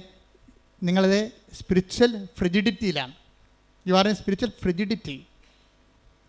ഇതിന് ആദ്യം വേണ്ടത് അവെയർനെസ്. സ്പിരിച്വൽ ഫ്രിജിഡിറ്റി, ആധ്യാത്മിക ശൈത്യത്തെ അതിജീവിക്കാനുള്ള ആദ്യ മാർഗമെന്ന് പറയുന്നത് അവെയർനെസ്സാണ്. എന്താണ്?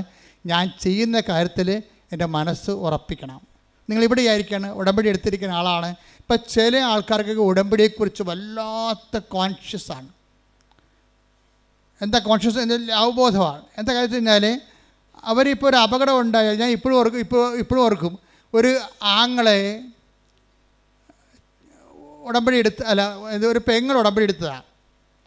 അപ്പോൾ ഉടമ്പടി എടുത്ത് അവളങ്ങനെ ഉടമ്പടി ജീവിക്കുകയാണ്. വേറെ എന്താ കാര്യത്തിന് വേണ്ടി, അവൾക്ക് വേണ്ടി, ഭർത്താവിന് വേണ്ടിയൊക്കെയാണ് ഉടമ്പടി എടുത്തിരിക്കുന്നത്. പക്ഷേ അവൾക്ക് ഉടമ്പടിയാണെന്ന് നമുക്ക് അവയർനെസ് ഉണ്ട്. പക്ഷേ കുറച്ച് കഴിഞ്ഞപ്പോൾ ഒരു ഭയങ്കര ഫോൺ കേട്ട അവൾ ഫോൺ എടുത്ത് നോക്കിയപ്പോൾ കൂട്ടുകാരത്തി വിളിച്ചിരിക്കുകയാണ്, എടി നിൻ്റെ ആങ്ങളയെ വണ്ടി ഇടിച്ചെന്ന് പറഞ്ഞ്. ആ വണ്ടി കണ്ട ആങ്ങളെ ഉണ്ടെന്ന് അറിയാൻ പറ്റത്തില്ല, നീ പേടിക്കാൻ പറയുകയല്ല, നീ പ്രാർത്ഥിക്കാൻ പറയണമെന്ന് പറഞ്ഞ് അവർ ഫോൺ കട്ട് ചെയ്തു. ഫോൺ കട്ട് ചെയ്യണമെങ്കിൽ ഇവളൊരു കാര്യം പറയും, എൻ്റെ ആങ്ങളെക്കൊരു ചുക്ക് സംഭവിക്കത്തില്ല, ഞാൻ ഉടമ്പടി എടുത്തതാണെന്ന്. ഇതാണ് കവനൻ്റ് കോൺഷ്യസ് എന്ന് പറയണത്. കവനൻ്റ് കോൺഷ്യസ് ഉടമ്പടി എടുക്കുമ്പോൾ നിങ്ങളുടെ കയ്യിൽ ഞാൻ എപ്പോഴും തരികയില്ലേ. ഇപ്പോൾ ചില ആൾക്കാർ എന്നെ കണ്ട് കഴിയുമ്പോൾ ആൾക്കാർ ചോദിക്കുക, അച്ഛാ ഇത് കണ്ട അച്ഛാ ഉടമ്പടി കാശുരൂപയില്ല, ഞാൻ കൊച്ചു കാശ് കൊണ്ട് അടയ്ക്കണമെന്ന് പറയും. ഞാൻ പറഞ്ഞു, കൊച്ചു ഉടമ്പടി കാശുരൂപ എന്ത് ചെയ്യും? അപ്പം മിണ്ടത്തില്ല. അതെന്താ കാര്യം? അവർ മകൾക്ക് കൊടുത്തതാണേ, നമുക്കത് കൈമാറ്റം ചെയ്യാൻ പറ്റത്തില്ല. ഉടമ്പടി കാശുരൂപം പോയാൽ നിങ്ങളുടെ മുമ്പിൽ ഉടമ്പടി കാശ് ഇനി വേണമെങ്കിൽ ഉടമ്പടി എടുക്കാനേ പറ്റത്തുള്ളൂ. അല്ല എന്തെങ്കിലും ഒരു വസ്തു തരികയല്ല. ഉടമ്പടി നിങ്ങളുടെ നെഞ്ചത്ത് കിടക്കുമ്പോൾ, ആ കാശ് നിങ്ങളുടെ നെഞ്ചത്ത് കിടക്കുമ്പോൾ നിങ്ങൾ ഉടമ്പടിയാണ്. അത് ഒരു ഓർമ്മയാണ്. നിങ്ങൾക്കറിയാവില്ല, ക്രിസ്ത്യാനിറ്റിയിലെല്ലാം വർക്കിംഗ് കണ്ടീഷനിലായിരിക്കുന്നത് ഓർമ്മ സ്റ്റേജിലാണ്. ഓർമ്മയെ ഉണർത്തുക എന്നുള്ളതാണ് വിശ്വാസിയുടെ നടപടിക്രമങ്ങളുടെ പ്രധാന ലക്ഷ്യം. ഓർമ്മയെ ഉണർത്തിക്കഴിഞ്ഞാൽ ഉടനെ അഭിഷേകവും ആത്മശക്തിയുമായിട്ട് ഇത് കൺവേർട്ട് ചെയ്യും. ക്രിസ്ത്യാനിറ്റി മൊത്തം ഒരു ഓർമ്മയിലാണ് നിൽക്കുന്നത്. അതിൻ്റെ ഫോം എന്താണ്? What is form? ഇതൊരു മെമ്മറി ഫോമിലുള്ളതാണ്. ഓർമ്മയെ ഉണർത്താൻ പറ്റിയ ഏറ്റവും ടോപ്പായിട്ടുള്ള ആക്ടിവേഷൻ ഫോർമുലയാണ് മാസ് എന്ന് പറയുന്നത്. ഓർമ്മ ഉണർത്തലാണ്. Do this in memory of me. ഇതെൻ്റെ ഓർമ്മ. എന്നെ സംബന്ധിച്ചിടത്തോളം ഭയങ്കര ഈ കുർബാന, ആൾക്കാരോട്ട് നടത്തുന്ന കുർബാന എന്ന് പറയുന്നത് ഒരു വല്ലാത്ത കുർബാനയാണ്. അത് ആഘോഷമാണ് ശരിക്കും. എന്തിനാഘോഷിക്കുന്നു? എൻ്റെ കർത്താവ് എനിക്ക് വേണ്ടി മരിച്ചതിനെ ഞാൻ ആഘോഷിക്കുകയാണ്. എന്താണ്? മരണം പ്രഖ്യാപനമാണ്. ജീസസ് ഡൈഡ് ഫോർ മീ എന്നാണ് ഞാൻ പറയുന്നത്. നമ്മളെല്ലാവരും പറയുന്നതാണ്, കർത്താവ് എനിക്ക് പകരക്കാരനായി മരിച്ചവനാണ്. ഞാൻ മരിക്കുന്നിടത്ത് എനിക്ക് പകരക്കാരനായി മരിച്ചു. അപ്പോൾ എനിക്കിനി മരണമില്ല. ഞാൻ നിത്യത വരെ കർത്താവിനെ കണ്ടെത്തും വരെ, കൂടെ ജീവിക്കും വരെ എനിക്കൊരു ജീവിതം ഞാൻ പങ്കിടുകയാണ്. അപ്പോൾ എൻ്റെ ത്വര എന്താണ്? എത്രയും വേഗം കർത്താവിൻ്റെ അടുത്തേക്ക് എത്തിച്ചേരാൻ. അതുകൊണ്ടാണ് ബൈബിൾ ചോദിക്കേണ്ടത്, മരണമേ നിന്റെ ദംശനം എവിടെ? ശ്രദ്ധിക്കട്ടെ. ഹല്ലേലൂയ. ഇതോടെ ശ്രദ്ധിക്കട്ടെ. ഹല്ലേലൂയ ഹല്ലേലൂയ ഹല്ലേലൂയ. യേശുവേ നന്ദി. ഹല്ലേലൂയ ഹല്ലേലൂയ ഹല്ലേലൂയ ഹല്ലേലൂയ ഹല്ലേലൂയ. 1 കൊരിന്തോസ് 15:55. 1 കൊരിന്തോസ് 15:55.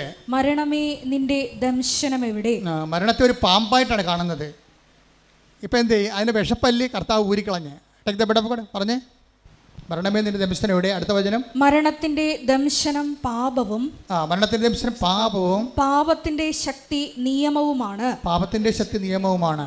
നമ്മുടെ കർത്താവായ യേശുക്രിസ്തു വഴി നമുക്ക് വിജയം നൽകുന്ന ദൈവത്തിന് നന്ദി. അപ്പം നമുക്ക് വിജയം നൽകുന്ന ആരാണ്? ദൈവം. ആര് വഴിയാണ്? കർത്താവ് വഴി.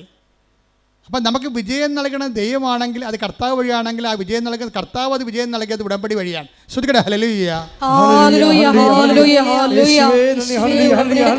പ്രവൃത്തികളിൽ ഈശോയെ അഭിവൃദ്ധി പ്രാപിക്കുവാൻ ആരാധനയോടെ ഞങ്ങൾ അഭിഷേകം ചെയ്യണം.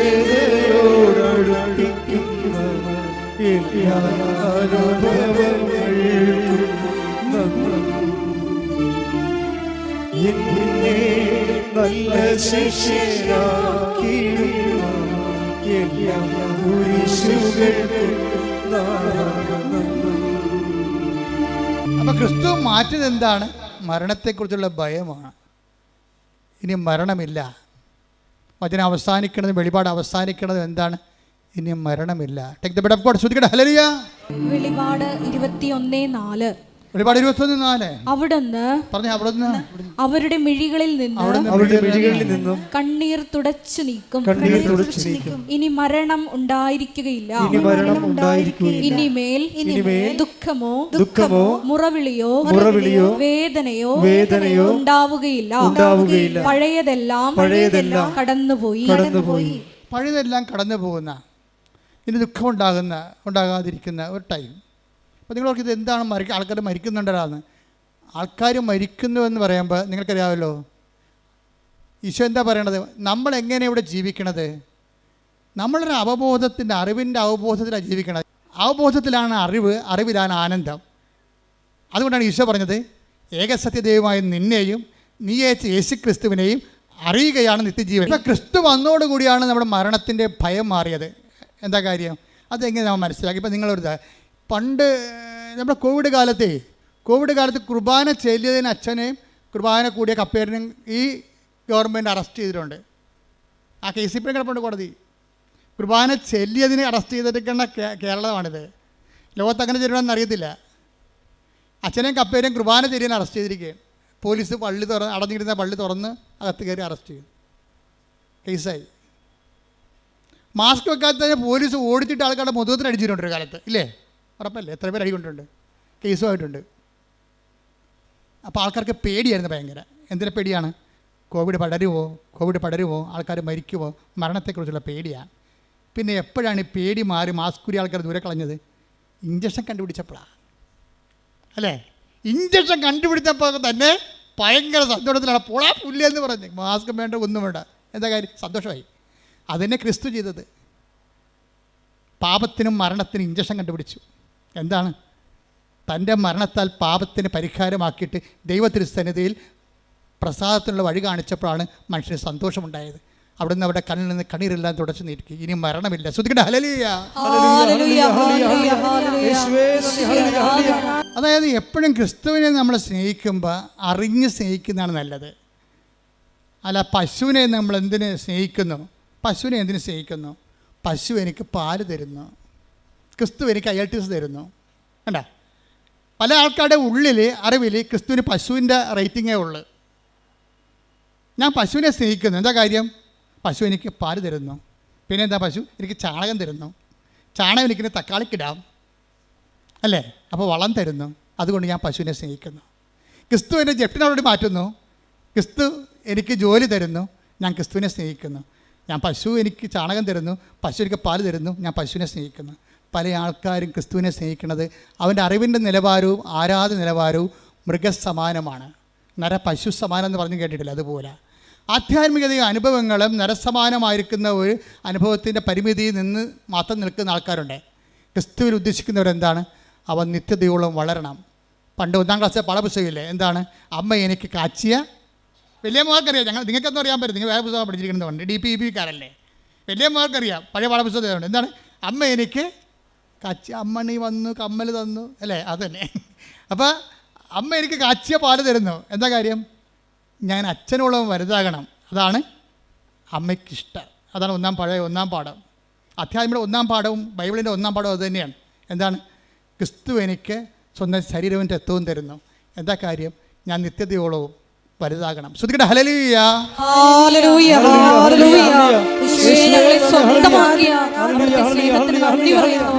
ഇത് നീ ഉടമ്പടി എടുക്കുന്നു, ജോലി കിട്ടാൻ, വീട് കിട്ടാൻ, മക്കളുണ്ടാകാനെന്ന് വന്നു കഴിഞ്ഞാൽ സ്വാഭാവികമായിട്ട് ഇതിന് ഭൂമി മാത്രമേ ഉള്ളൂ നിനക്ക്. അതിൻ്റെ അകത്ത് എൻഡിട്ട് ഇത് പറക്കത്തില്ല. പറക്കാത്ത ഉടമ്പടി എടുത്തിരിക്കണത്. എന്താ കാര്യം?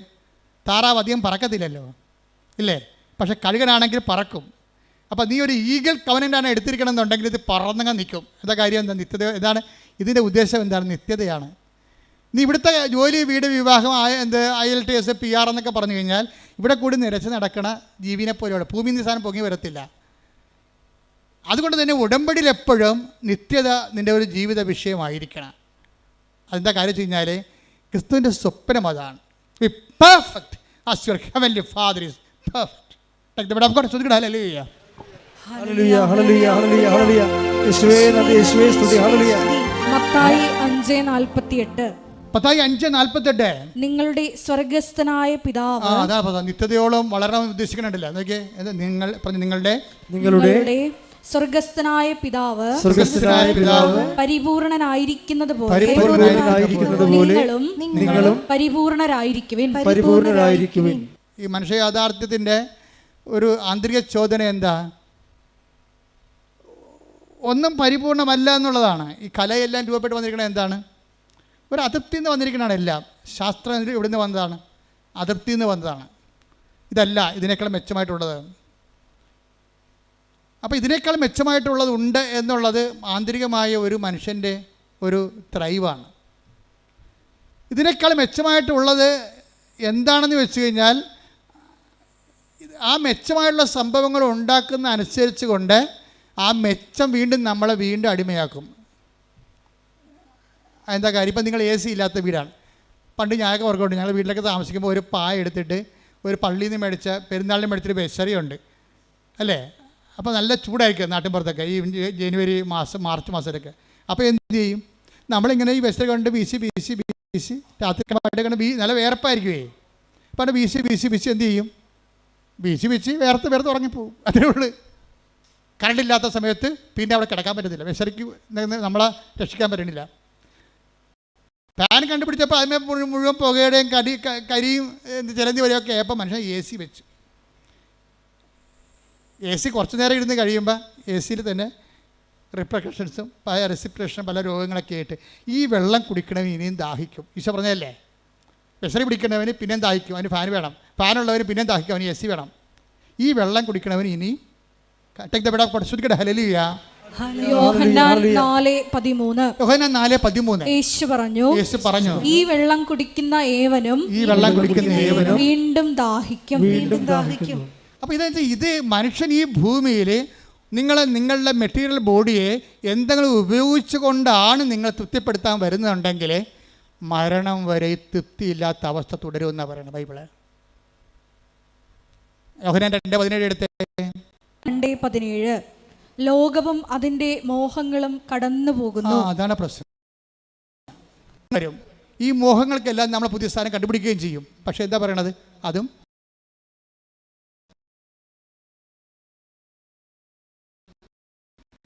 കാര്യമായിപ്പെടുത്താൻ പറ്റത്തില്ല. ഇതിൻ്റെ സ്റ്റാറ്റസ് ഇങ്ങനെ അപ്ഗ്രേഡ് ചെയ്ത് പോകാനാണെങ്കിൽ ഞൊട്ടേണ്ടി വരും എന്നർത്ഥം. ഒരാൾക്കാർ അവിടെ അഭിമാനം, അവിടെ സ്റ്റാറ്റസ് കീപ്പ് ചെയ്യണം എങ്ങനെയാണ്? ബ്രാൻഡ് ചേഞ്ച് ചെയ്തതുകൊണ്ടാണ്. കാറിൻ്റെ ബ്രാൻഡ് ചേഞ്ച് ചെയ്യുന്നു. അവർ ഉപയോഗിക്കുന്ന ഓരോ വസ്തുക്കളെയും സ്റ്റാൻഡേർഡ് കമ്പനിയുടെ ബ്രാൻഡിനൊപ്പമാക്കി എടുത്തിട്ട് ഈ ജഡിക മനുഷ്യൻ ഇങ്ങനെ വളർന്നുകൊണ്ടിരിക്കും. ഈ ജഡിക മനുഷ്യനെ യേശു ക്രിസ്തുവിനെ സ്വീകരിക്കാൻ സാധ്യമല്ല.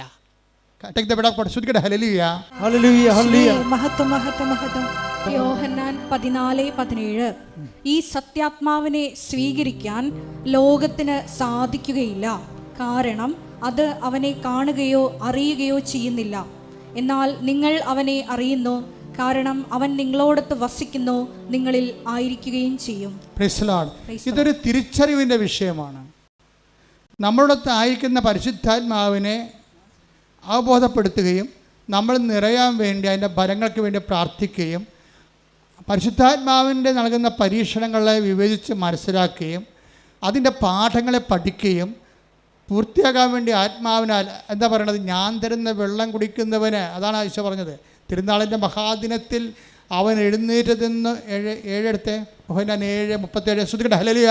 യോഹന്നാൻ 7:37. തിരുനാളിന്റെ അവസാനത്തെ മഹാദിനത്തിൽ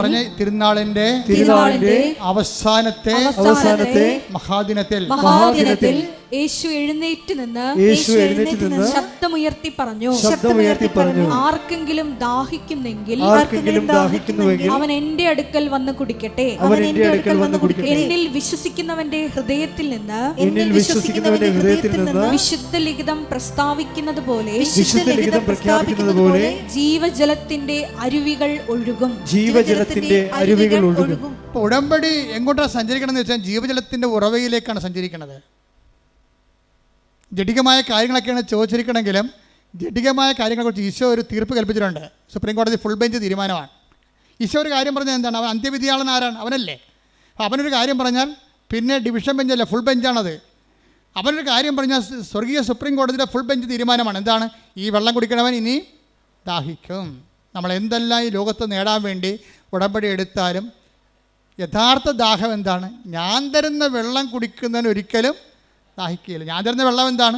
തിരുനാളിൻ്റെ ഒന്ന് പറഞ്ഞേ, തിരുനാളിന്റെ ഒന്നാം ഘട്ടം തന്നെ. ഒരു വലിയ വിഷയം പറയുമ്പോൾ ഈശോ പഠന പാട് കണ്ടില്ലേ? തിരുനാളിന്റെ രണ്ടാമത്തത് എന്താ? മഹാദിനത്തിൽ അവൻ എഴുന്നേറ്റ് നിന്ന് ഉച്ചത്തിൽ പറഞ്ഞു. ഇത്രയും എംഫാറ്റിക് ആയിട്ടൊരു ഒറ്റ വാക്ക് ഈശോ പറഞ്ഞിട്ടില്ല. ഒരു വാക്ക് പറയാൻ വേണ്ടി തിരുനാളിൻ്റെ 11 ദിവസങ്ങളിൽ 11ാമത്തെ ദിവസം തിരഞ്ഞെടുക്കുകയാണ് ക്ലൈമാക്സ്. തിരുനാളിൻ്റെ മഹാദിനത്തിൽ എഴുന്നേറ്റ് നിന്ന് അവൻ എന്ത് ചെയ്ത്? അവൻ ഉച്ചത്തിൽ പറഞ്ഞു. താത്തി പറയാം, സാധാരണ സ്ഥലത്തല്ല, ഉച്ചത്തിൽ പറഞ്ഞു. എന്താ പറഞ്ഞത്? നീ ദൈവത്തിലെത്തുന്നത് വരെ ഏത് മതത്തിലും ജാതിയിലും ജീവിച്ചാലും നീ ഒടുവിൽ എത്തിച്ചേരേണ്ട ഒരു സ്ഥലമുണ്ട്. എന്താണ് പറഞ്ഞ? ആർക്കെങ്കിലും ദാഹിക്കുന്നെങ്കിൽ അവൻ എൻ്റെ അടുത്ത് വരട്ടെ. എന്നിൽ വിശ്വസിക്കുന്നവരുടെ ഹൃദയത്തിൽ നിന്ന് ജീവജലത്തിന്റെ അരുവികൾ ഒഴുകും. ഈ ജീവജലത്തിന്റെ അരുവികൾ തന്നിൽ വിശ്വസിക്കാതിരുന്ന പരിശുദ്ധാത്മാവിനെ കുറിച്ച് അവൻ പറഞ്ഞത്. Take the word of God. ശ്രദ്ധിക്കട്ടെ.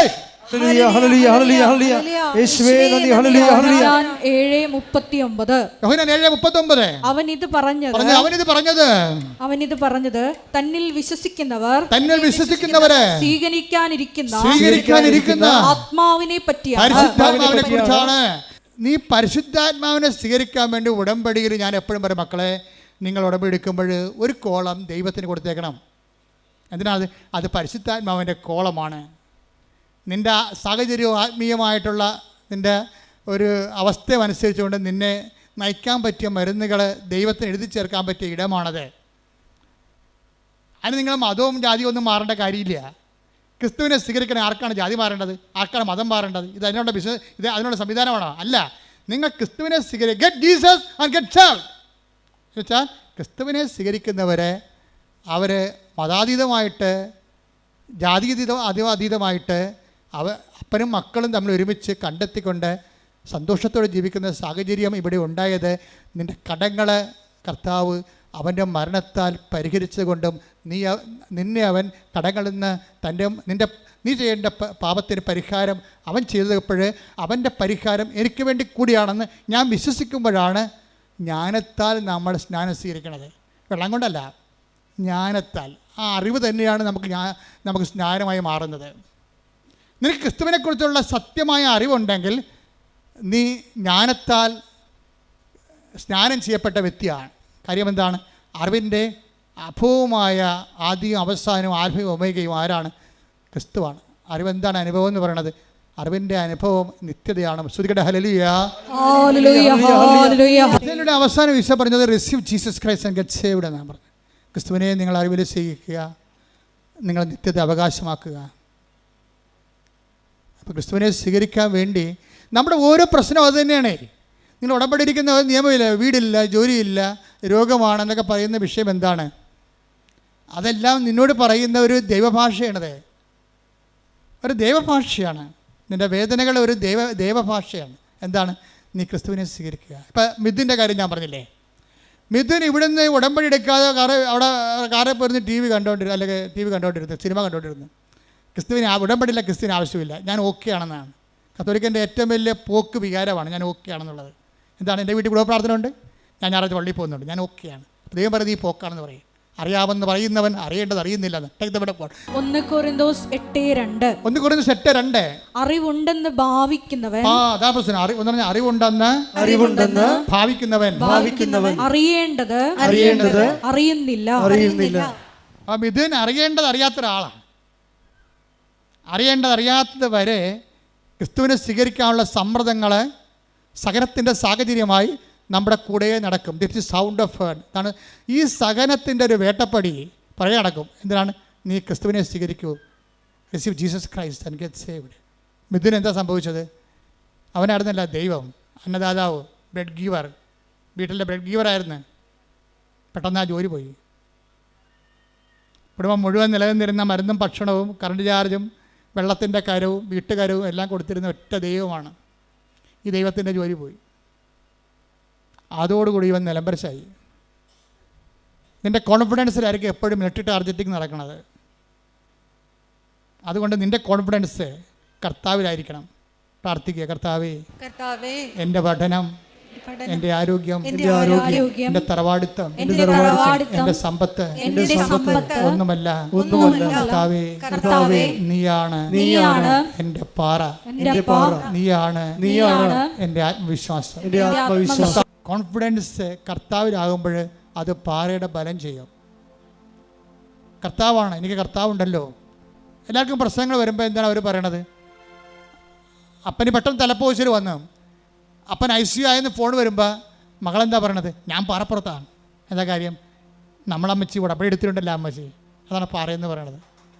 ഇന്ന് എല്ലാവരും അങ്ങനെ പറയാൻ തുടങ്ങി. കേരളത്തിൻ്റെ ആധ്യാത്മിക അജണ്ട അമ്മമാരെ പ്രത്യക്ഷപ്പെട്ടതിൻ്റെ ഭാഗമായിട്ട് ദൈവം ഇവിടെ നിശ്ചയിച്ചിരിക്കണം ഉടമ്പടിയിലൂടെ. ശ്രുതിക്കട്ടെ, ഹല്ലേലൂയ, ഹല്ലേലൂയ, ഹല്ലേലൂയ. ക്ലേശകാലത്തെ കൂടാതെ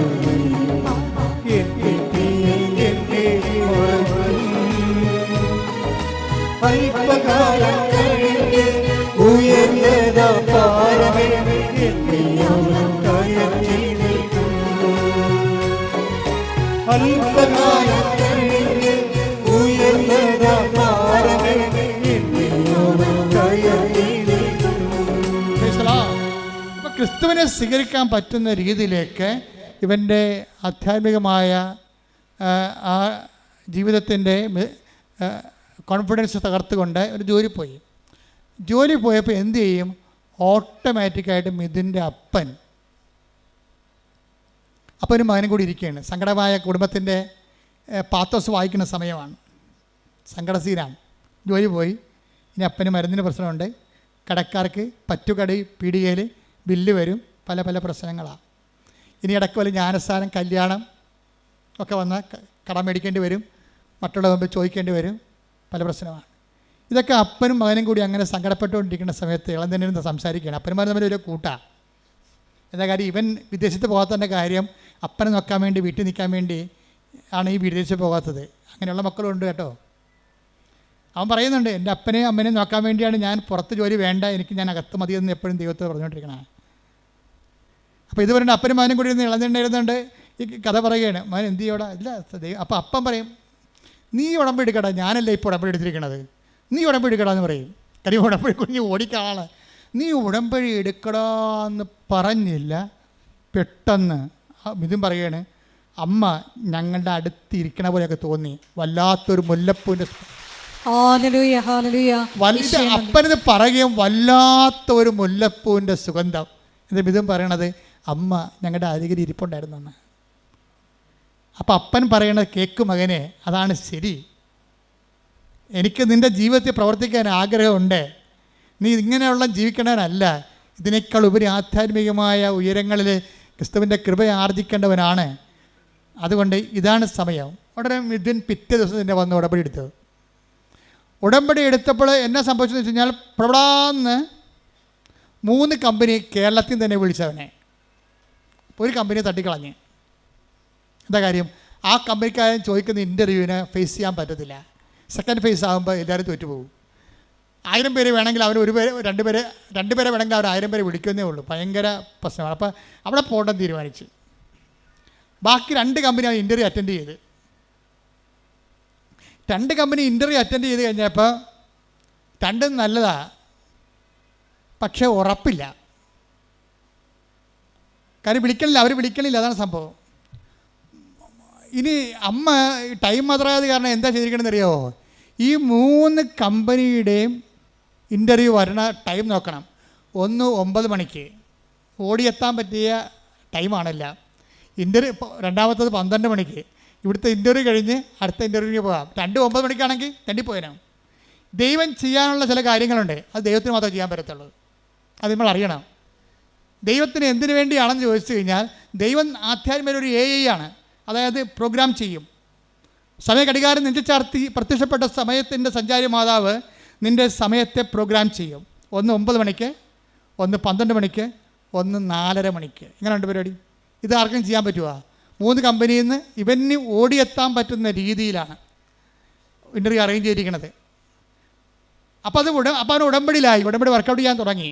സമയത്തെ ദൈവം ഇടപെട്ട് കഴിയുമ്പോൾ അതിൻ്റെ അർത്ഥം ഉടമ്പടി ഒരു ബാക്ക് സ്റ്റിയറിങ്ങിലായി. അമ്മ പുറകിലിരുന്ന് സ്റ്റിയർ ചെയ്യാൻ തുടങ്ങി ആളെ. അതുകൊണ്ടാണ് ഈ ഉടമ്പടി ടൈം ഇങ്ങനെ കറക്റ്റ് ചെയ്ത് വരണത്. അപ്പോൾ ഇവന് ഒന്നാമത്തെ ഉടമ്പടിക്ക് 9 മണിക്ക് പോയി, ഒന്നാമത്തെ ഇൻ്റർവ്യൂ 9 മണിക്ക് പോയി. അവരോട് സംസാരിച്ചു. അവർ ചുമ്മാ ബയോഡേറ്റായി എവിടെയാണ് വർക്ക് ചെയ്തത്, അങ്ങനെ കുറച്ച് കാഷ്വൽ കാര്യങ്ങൾ ചോദിച്ചു. അപ്പോൾ തന്നെ മനസ്സിലായി ഇവരാളെ എടുത്തിട്ടുണ്ട്, നമ്മളെ ആവശ്യമില്ലെന്ന്. അവർ കുറേ ഇൻ്റർവ്യൂവിന് പോയിട്ട് പരിചയമുള്ള ആളല്ല. ഇൻ്റർവ്യൂ ഈസി ആണെങ്കിൽ ഓർക്കുക, എടുക്കാനുള്ള ആളെ എടുത്തിട്ടുണ്ട്, നിങ്ങൾ ആവശ്യമില്ലെന്ന്. അതുകൊണ്ടാണ് അപ്പൻ്റെ പേരെന്താണ് നമ്മൾ ചോദിക്കുന്നത്. അപ്പോൾ അമ്മയുടെ പേരെന്താ, എവിടുന്ന് വരുന്നത്, പണ്ട് എവിടെയായിരുന്നു എന്നൊക്കെ ചോദിക്കും. ഇത്രയേ ഉള്ളൂ. എൻ്റെ അർത്ഥം അവർ ആൾക്കാരെടുത്ത് 12 മണിക്കുള്ള ഇൻ്റർവ്യൂവിനും സെയിം ക്വസ്റ്റ്യനാണ്. എവിടെയാണ് നേരത്തെ വർക്ക് ചെയ്തത്, അവിടുന്ന് പോരാൻ കാര്യം എന്താ, എങ്ങനെയാണ് അവിടെ ജോലി നഷ്ടപ്പെട്ടത്, അത്രേ ഉള്ളൂ. വേറെ ഒന്നും ചോദിക്കും. ഇവൻ്റെ കലിബറോ എൻ്റെ എക്സ്പീരിയൻസോ ഒന്നും അത് ചോദിക്കണ്ട. ഇവൻ്റെ സർട്ടിഫിക്കറ്റ് തുറന്നു നോക്കണില്ല. അതൊക്കെ ഞങ്ങൾ നേരത്തെ കണ്ടതാണ്, അതിലെ നിങ്ങൾ വിളിച്ചതെന്ന് പറയും. അത്രേ ഉള്ളൂ. അപ്പോൾ ഈ 2 കമ്പനിനും ആളെ നേരെ എടുത്തതാണ്. 3ാമത്തെ കമ്പനിയിൽ ഇവന് താല്പര്യമില്ല. കാര്യം എന്താണ്, അവിടെ ചെന്നാൽ രക്ഷപ്പെടത്തില്ല. അതുകൊണ്ടാണ് കാര്യം ആ കമ്പനി ഇവൻ അവോയ്ഡ് ചെയ്ത് കൂട്ടിയതാണ്. അതുകൊണ്ട് 12 മണി കഴിഞ്ഞപ്പോൾ തന്നെ ഇവൻ ഉഴപ്പാൻ തുടങ്ങി. ഇനി തീർന്നില്ല, ഇൻ്റർവ്യൂ തീർന്നല്ല. പക്ഷെ 4 മണിയായപ്പോൾ തന്നെ ഈ കമ്പനിയിൽ നിന്ന് 3ാമത്തെ കമ്പനിയിൽ നിന്ന് അവനെ വിളിച്ചു. കാര്യം ഈ ഉടമ്പടിയുടെ പ്രശ്നം പറയണത്, അമ്മ ഒരു one way or other mother ഞങ്ങളുടെ കൂടെ കമ്മ്യൂണിക്കേറ്റ് ചെയ്യുന്നുണ്ട്.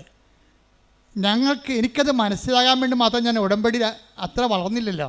അമ്മ ഞാനും അപ്പനും കൂടി ഇൻ്റർവ്യൂവിന് വേണ്ടി പുറത്തിറങ്ങിയപ്പോൾ തന്നെ ഞങ്ങൾക്ക് മുമ്പിൽ മഴമില്ലി വീശിയടിച്ചെന്ന് പറയും. ഉടമ്പടി ഭയങ്കര സംഭവമല്ലേ. അത് അമ്മയെ കയ്യൊപ്പുള്ള സാധനമാണെങ്കിൽ അപ്പം തന്നെ ഉടമ്പടിയുടെ അടയാളമാണല്ലോ മഴവില്ല്. അപ്പനും ഞാനും കൂടി വിസ്മയത്തോടെ ഇങ്ങനെ മഴവില്ലേ നോക്കി. അത് മറിയാതെ അമ്മയായി സാന്നിധ്യമായി നിന്നു. 4 മണിയായപ്പോൾ 3ാമത്തെ സ്ഥലത്ത് നിന്ന് തന്നെ വിളിച്ചു.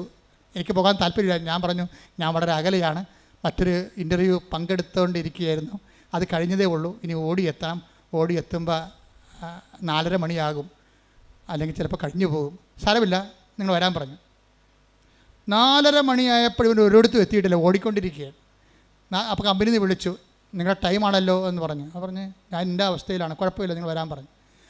4:30 മണിക്കുള്ള ഇൻ്റർവ്യൂവിന് അവൻ ചെല്ലുമ്പോൾ ആ സ്ലോട്ടിൽ അവൻ മാത്രമേ ഉള്ളൂ. 5 മണിക്കാണ് അവിടെ എത്തണത്. 5 മണിക്ക് ഇവനോട് ഇൻ്റർവ്യൂ ചോദിച്ചു. വ്യാപകമായ രീതിയിൽ ഭയങ്കര അനലൈസ് ചോദ്യങ്ങൾ ചോദിച്ചു. കുറേ നേരം നിന്ന് വിടുമ്പോഴേ പിറ്റേ ദിവസം ഇവന് അപ്പോയിൻമെൻറ്റ് ഓർഡറായി. അതെന്താ പ്രശ്നം, അത് നിങ്ങളൊന്ന് ചിന്തിച്ച് നോക്കണം. അതായത് ഈ ഉടമ്പടി ഈ കമ്പനി ജോലി ഇവൻ ഉപേക്ഷിച്ചതാണ്. അവരെടുക്കാനുള്ള ആളെ എടുത്തായിരുന്നു. ആ കമ്പനി 3ാമത്തെ കമ്പനി എടുക്കാനുള്ള ആളെ ഓൾറെഡി എടുത്തതാണ്. ഇവൻ എടുക്കേണ്ട കാര്യമില്ല. മാതാവ് അവൻ്റെ ആ മുറി കയറിയിട്ട് ഇവന് വേണ്ടി ഇവരെ വെയിറ്റ് ചെയ്തുകൊണ്ടിരിക്കുകയാണ്. ഇവന് ജോലി കിട്ടിക്കഴിഞ്ഞപ്പോൾ ഇവൻ അവിടുത്തെ ക്ലർക്കിനോട് ചോദിച്ചു, എൻ്റെ സ്ലോട്ടിൽ എത്ര പേരുണ്ടായെന്ന് ചോദിച്ചു. ക്ലർക്ക് പറഞ്ഞു, നിങ്ങളുടെ സ്ലോട്ടിൽ നിങ്ങൾ മാത്രമേ ഉള്ളൂ, നിങ്ങൾക്ക് വേണ്ടിയാണ് കമ്പനി 1 മണിക്കൂർ വെയിറ്റ് ചെയ്തതെന്ന്. കമ്പനി വെയിറ്റ് ചെയ്തതല്ല, കമ്പനിയെ വെയിറ്റ് ചെയ്യിച്ചതാണ്.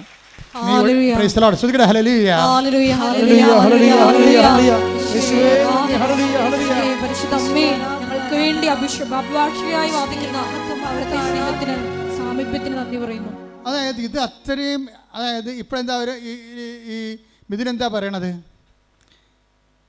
എത്ര കാലം കഴിഞ്ഞാലും എൻ്റെ ജീവിതം ഞാൻ ഉടമ്പടിയായി തന്നെ ജീവിക്കുമെന്ന് പറഞ്ഞു. എന്താ കാര്യം, ഉടമ്പടിയിൽ മറ്റു പ്രാർത്ഥനാ രീതികളെ പോലെയല്ല.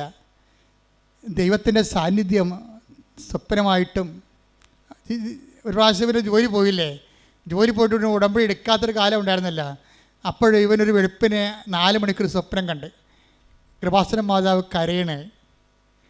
അപ്പോൾ ഉടനെ മിഥുൻ അമ്മയുടെ ഉടുപ്പെ തൊടാൻ നേരത്ത് മാതാവ് ഇവരെ തള്ളി മാറ്റും, നീ എന്നെ തുടരുമെന്ന് പറയും.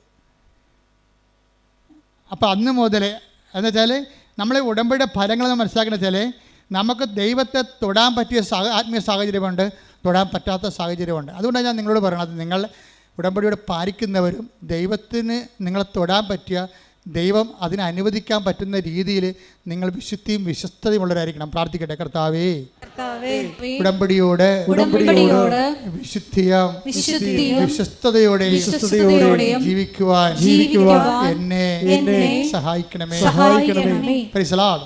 അപ്പം ഇങ്ങനെയല്ല. ഇപ്പം ഇത് മിഥുൻ്റെ കാര്യം, രാധമ്മ, അതായത് എന്താണ് എൻ്റെ ജീവിതമെന്ന് ഇവർ തന്നെത്താൻ പറയാണ്, അമ്മച്ചി തന്നെത്താൻ പറയാണ്. എൻ്റെ ജീവിതം ഇനി അടുത്ത ജന്മത്തിൽ ഒരു ക്രിസ്ത്യൻ കുടുംബത്തിൽ ജനിക്കണമെന്നാണ് എൻ്റെ ആഗ്രഹമെന്ന്.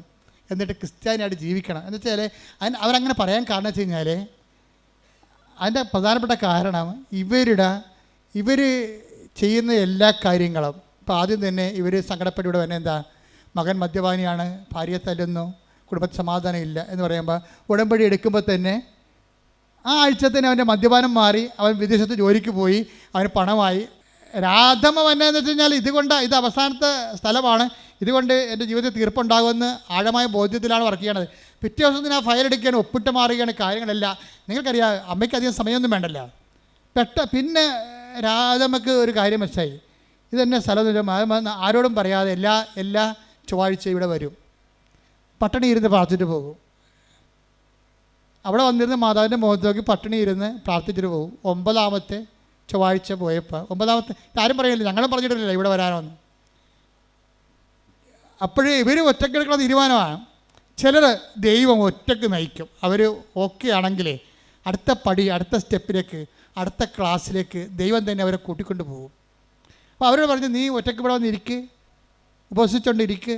അങ്ങനെ 9 ചൊവ്വാഴ്ച ഇരുന്ന് 9ാമത്തെ ചൊവ്വാഴ്ച ഇവർക്ക് തൊണ്ട പഴുത്ത തൈറോയിഡാണ് അസുഖം. അത് ഉടമ്പടി വെച്ചോ ഇല്ലയെന്ന് അറിയാൻ പാടില്ല. പക്ഷേ 9ാമത്തെ ചൊവ്വാഴ്ച ഇവിടെ ഇരിക്കുമ്പോൾ തന്നെ കഴുത്ത് ഇങ്ങനെ വന്ന് അങ്ങോട്ടും ഇങ്ങോട്ടും ചരിക്കണ പോലെ തോന്നും, എന്തോ സാധനം അടന്ന് പോണ പോലെ തോന്നും. പിന്നെ ടെസ്റ്റ് ചെയ്തപ്പോൾ ഇത്രയും വർഷം നിന്ന തൈറോയ്ഡ് കാണാനില്ല. അപ്പോഴവർക്ക് പിന്നെ അവരുടെ വിശ്വാസം പെരുകിയില്ലേ. അവരുടെ വീട്ടിൽ ചെടുത്തിയോ ഉണ്ട് ആണെന്നത്. അപ്പോൾ അവർക്ക് നടക്കാൻ പാടില്ല. അവർ കുണ്ടളം കാഴ്ച തുടങ്ങുന്ന പോലെ അവരുടെ വെരിക്കോസ് ഇങ്ങനെ കറുത്ത് ഇങ്ങനെ കഷ്ണം പോലെ തൂങ്ങുകയാണ്, ഭയങ്കര വേദന. അപ്പോൾ ഇവരെന്നാ ചെയ്യണത്, ഇവർക്ക് തന്നെ പ്രേക്ഷിത ശക്തി കിട്ടി.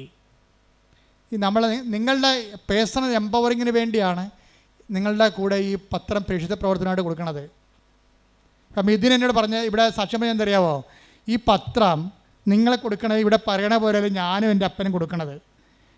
നിങ്ങളിവിടെ പറഞ്ഞത് പള്ളി കൊണ്ടേ കൊടുക്കുക, അല്ലെങ്കിൽ വേറെ എവിടെയും ഓട്ടോറിക്ഷക്കാർ കൊടുക്കുകയില്ലേ. ഞങ്ങളങ്ങനെയല്ലേ ചെയ്യണത്. ഞാനും അപ്പനും കൂടി പത്രം കൊണ്ട് പോകും, അപ്പം പുറകെ ഇരിക്കും, ഞാൻ ബൈക്ക് ഓടിക്കും. എന്നിട്ട് ഞങ്ങൾ ഓരോ വീട്ടിലും പോയിട്ട് ഓരോ അത്ഭുതവും പറയും. അപ്പം ഇതിന് അപ്പനും ചെയ്യണം എന്താണ്, അവർ ബൈക്കൊക്കെ കയറി, മകൻ ബൈക്ക് ഓടിക്കും, അപ്പം പുറകെ ഇരിക്കും. ജോലിയും പോയി, എല്ലാം പോയി, കടത്തിലായി പ്രയാസപ്പെട്ട് ജീവിക്കുകയാണ്. പക്ഷേ അവരവരുടെ വിശ്വാസത്തിന് വിളക്ക് പിന്നെ എണ്ണ ഒഴിച്ച് കത്തിച്ചുകൊണ്ടിരിക്കും. എന്നിട്ട് ഓരോ വീട്ടിൽ ചെന്നുവെച്ചും അവരോട് പറയും, ഇന്നലെ കൃപാസനത്തിൽ ഇന്ന അത്ഭുതം നടന്ന്. എന്നിട്ട് ഇവൻ അതിൻ്റെ സ്റ്റാറ്റസ് എടുത്തിടും.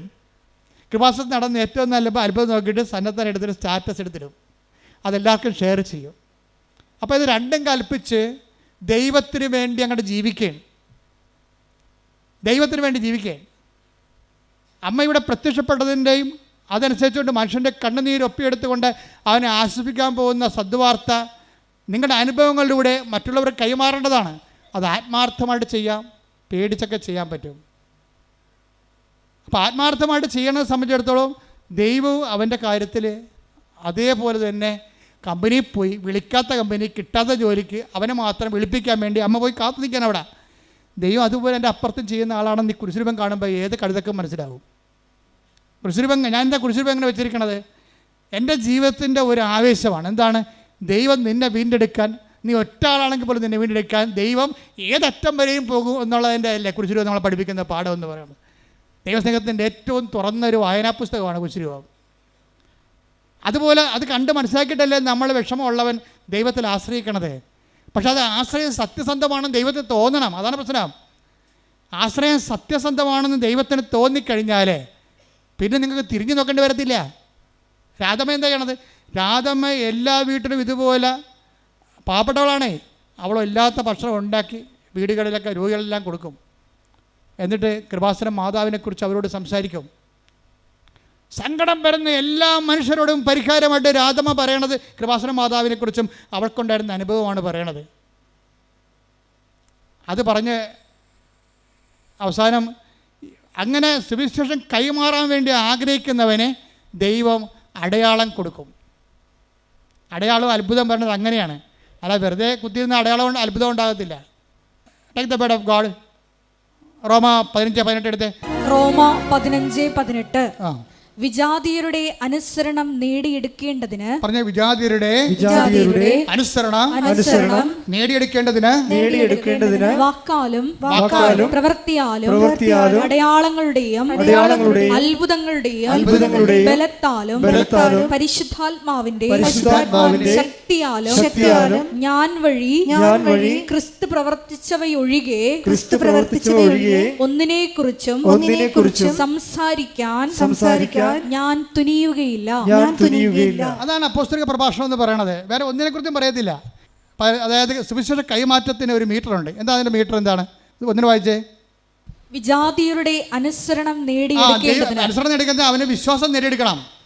അവൻ വചനത്തെ വിശ്വസിക്കണം, വചനത്തെ അനുസരിക്കണം. അനുസരണം നേടിയെടുക്കണമെങ്കിൽ എന്ത് ചെയ്യണം? വിജാതി അനുസരണം നേടിയെടുക്കാൻ വേണ്ടി ഞാൻ എന്ത് ചെയ്യണം? വായിച്ചോളൂ. വാക്കാലും പ്രവൃത്തിയാലും. വാക്കും പ്രവൃത്തിയും ഉടമ്പടിയാണത്. അടയാളങ്ങളുടെയും അത്ഭുതങ്ങളുടെയും ബലത്താലും പരിശുദ്ധാത്മാവിന്റെ ശക്തിയാലും ഞാൻ വഴി ക്രിസ്തു പ്രവർത്തിച്ചവയൊഴികെ ഒന്നിനെക്കുറിച്ചും സംസാരിക്കാൻ ഞാൻ തുനിയുകയില്ല. അപ്പൊ ഞാൻ വഴി ക്രിസ്തു പ്രവർത്തിച്ച ഇല്ലെങ്കിൽ നിങ്ങൾ ഉടമ്പടിയിലല്ല. ഒരാൾ ഉടമ്പടിയിലാണോ ഇല്ലയെന്ന് നമുക്ക് എങ്ങനെ അറിയാൻ പറ്റുമെന്ന് വെച്ചാൽ അവർ വഴി ക്രിസ്തു പ്രവർത്തിക്കണം. എങ്ങനെ ക്രിസ്തു പ്രവർത്തിക്കേണ്ടത് എങ്ങനെയാണ്? ഇപ്പോൾ രാധമ്മയുടെ കാര്യം എടുക്കുക എന്താണ്? ഈ കുണ്ടളം കാച്ചക്കണ പോലെ വേരിക്കോസ് മൊത്തം കറുത്ത് ഇരിക്കുകയാണ്. രാധ എന്താ പറയണത്? രാധ പോയി ഉടമ്പടി ഉപ്പും ഉടമ്പടി തൈലവും കൊണ്ടുവന്നിട്ട് ഈ കാലിൽ അങ്ങോട്ട് തേച്ച് കൊടുക്കും. 10-12 കൊല്ലമായ വേരിക്കോസാണേ. കാലനിത്യം മരവിച്ചിട്ട് കഴച്ചിട്ട് തലയെ വെച്ചിട്ട് കിടന്ന നിലയം പിടിച്ച് കിടന്ന് ഉറങ്ങണ വ്യക്തിയാണ്. വേറെ ആരുമല്ല അവിടെ ചെന്നിരിക്കണത്, ഇവർ മാത്രം. ഈ പാവപ്പെട്ട ചേച്ചി ഈ ഉടമ്പടി തൈലം ഉപ്പ് എടുത്തിട്ടുണ്ട് അവരുടെ കാലെ പെട്ടി കൊടുക്കും. വിശ്വപ്രമാണം ചൊല്ലി 3-ാം ദിവസം ഇത് പുതിയ കാല് പോലെ അങ്ങോട്ട് ഇരിക്കും. ഇപ്പം ആരാണ്? രാധ വഴി ക്രിസ്തു പ്രവർത്തിക്കാൻ, ക്രിസ്തുവിന് പ്രവർത്തിക്കാൻ ആഗ്രഹമുണ്ട്. എല്ലാവരിലൂടെയും പ്രവർത്തിക്കാൻ ആഗ്രഹമുണ്ട്. എല്ലാവരിലൂടെയും ക്രിസ്തുവിന് അടയാളം നൽകാൻ ആഗ്രഹമുണ്ട്. എല്ലാവരുടെയും ക്രിസ്തുവിന് അത്ഭുതങ്ങൾ നൽകാൻ ആഗ്രഹമുണ്ട്. എല്ലാവരെയും ക്രിസ്തുവിൽ മറ്റുള്ള മനുഷ്യരുടെ വിശ്വാസത്തിൽ കൊണ്ടുവരാൻ ആഗ്രഹമുണ്ട്. ഈ കുണ്ടളം കാഴ്ച കിടക്കുന്ന സംഭവങ്ങൾ മാറിക്കഴിഞ്ഞപ്പോൾ രാധമ്മയെടുത്ത് വേറെ ഒരു ചെടുത്തി വന്നിട്ടും പറഞ്ഞു. അവർ വേലക്ക് പോണ ജോലിക്ക് പോണ വീട്ടിലെ ചെടുത്തി പറഞ്ഞു, രാധമ്മേ ഒരു സമാധാനമില്ല, ഭയങ്കര പണവും ഭയങ്കര വസ്തുക്കളുള്ള കുടുംബമാണ്. രാധമ്മ പറഞ്ഞ അമ്മ കേൾക്കുമല്ല, ഞങ്ങൾ 16 കൊല്ലമായിട്ട് ഇവിടുത്തെ ഒരു 3 സെൻറ്റ് സ്ഥലത്തിന് വേണ്ടി പാകുടമ്പടി നടക്കാതെ കോടതി കേസ് നടക്കുകയാണ്. 16 കൊല്ലമായിട്ടേ 16 കൊല്ലമായിട്ട് ഈ കുടുംബത്തിൽ 8 കുടുംബമാറ്റം ഉണ്ട്. അവിടെ പാകുടമ്പടിക്ക് 16 കൊല്ലമായിട്ട് കേസുണ്ട്. 3 സെൻറ്റ് സ്ഥലത്തിന് വേണ്ടിയുള്ള തർക്കത്തിലാണ് കേസ് പോണത്. അപ്പോൾ കോടതിയിലാണ് വിഷയം. അപ്പോൾ ഈ വിഷയം രാധമ്മയോട് പറയും, രാധികയോട് പറയും. അപ്പോൾ ഇവരെന്ത് ചെയ്യും? ഇവർ നേരെ പള്ളിയിൽ പോയിരിക്കും. എന്ന് പറയും, ചേച്ചി വിഷമിക്കേണ്ട ആവശ്യമില്ല, ഞാനത് അമ്മയോട് പറഞ്ഞോളാം. കുറച്ച് കഴിഞ്ഞപ്പോൾ ഒരു 3 മണിക്കൂർ കഴിഞ്ഞപ്പോൾ ചേച്ചി വിളിച്ചിട്ട് പറഞ്ഞ്, രാധമ്മ എല്ലാ പ്രശ്നവും തീർന്ന്, മജിസ്ട്രേറ്റ് വന്നിട്ടുണ്ടായിരുന്നു, നിന്ന് അളന്നിട്ട് എല്ലാം തിരിച്ചു, പ്രശ്നം തീർന്നു, ഇനി ഞാൻ വീട്ടിലോട്ട് പോവുകയാണ്, നീ അങ്ങോട്ട് വരാൻ പറയും. പെട്ടെന്നാണ്, എന്ത് സ്പീഡാണെന്ന് നോക്കിയേ. 16 കൊല്ലമാണ് 16 സെക്കൻഡ് കൊണ്ട് തീർക്കണത്. ഇതാരാ തീർക്കണത്? ഒരു പാവപ്പെട്ട ലേഡിയെ ദൈവം ഉപയോഗിക്കുകയാണ്. ആര് സത്യമായി വിശ്വസിക്കുന്നുവോ, ആര് ബോധ്യപ്പെട്ട് കർത്താവിന് വേണ്ടി വേറെ ചെയ്യുന്നുവോ, ആര് ക്രിസ്തുവിനെ കൈമാറാൻ തയ്യാറാകുന്നുവോ, അവരിലൂടെ ദൈവം പ്രവർത്തിക്കും.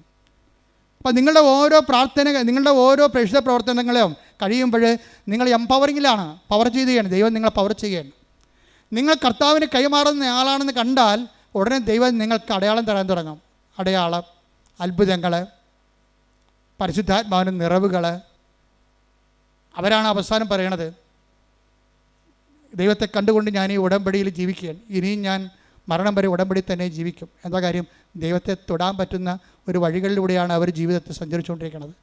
നിങ്ങൾ ഉടമ്പടിയിലായിരിക്കുന്നവർ ഉടമ്പടിയെ നീതീകരിക്കണം. നിങ്ങളുടെ പ്രവർത്തനങ്ങൾ കൊണ്ട് അതിനെ സാധൂകരിച്ചുകൊണ്ട് സുവിശേഷത്തിൻ്റെ ശക്തരായ വക്താക്കളായി മാറാൻ വേണ്ടി ദൈവം നിങ്ങൾ അഭിഷേകം ചെയ്യട്ടെ. സ്തുതിക്കട്ടെ. ഹല്ലേലൂയ, ഹല്ലേലൂയ, ഹല്ലേലൂയ, ഹല്ലേലൂയ. എൻ്റെ പ്രിയപ്പെട്ടവരെ, ഇടത് കൈ നെഞ്ചിലും വലത് കൈ ശിരസിലും വെച്ചുകൊണ്ട് പ്രാർത്ഥിക്കേണ്ട സമയമാണ്. കർത്താവ് അടിപ്പിണ പോലെ വൈദ്യാഘാതം പോലെ ദൈവികമായ ശക്തി ഉച്ച മുതൽ ഉള്ളംകാല് വരെ നിങ്ങളുടെ ആന്തരിക അവയവങ്ങളിലും നിങ്ങളുടെ ബാഹ്യസ്ഥലങ്ങളിലും കർത്താവിൻ്റെ കൃപയാൽ സ്നാനപ്പെടുന്ന വലിയ സമയമാണ്. സ്തുതിക്കട്ടെ. ഹല്ലേലൂയ, ഹല്ലേലൂയ, ഹല്ലേലൂയ. സ്തുതിക്കട്ടെ. ഹല്ലേലൂയ, ഹല്ലേലൂയ, ഹല്ലേലൂയ.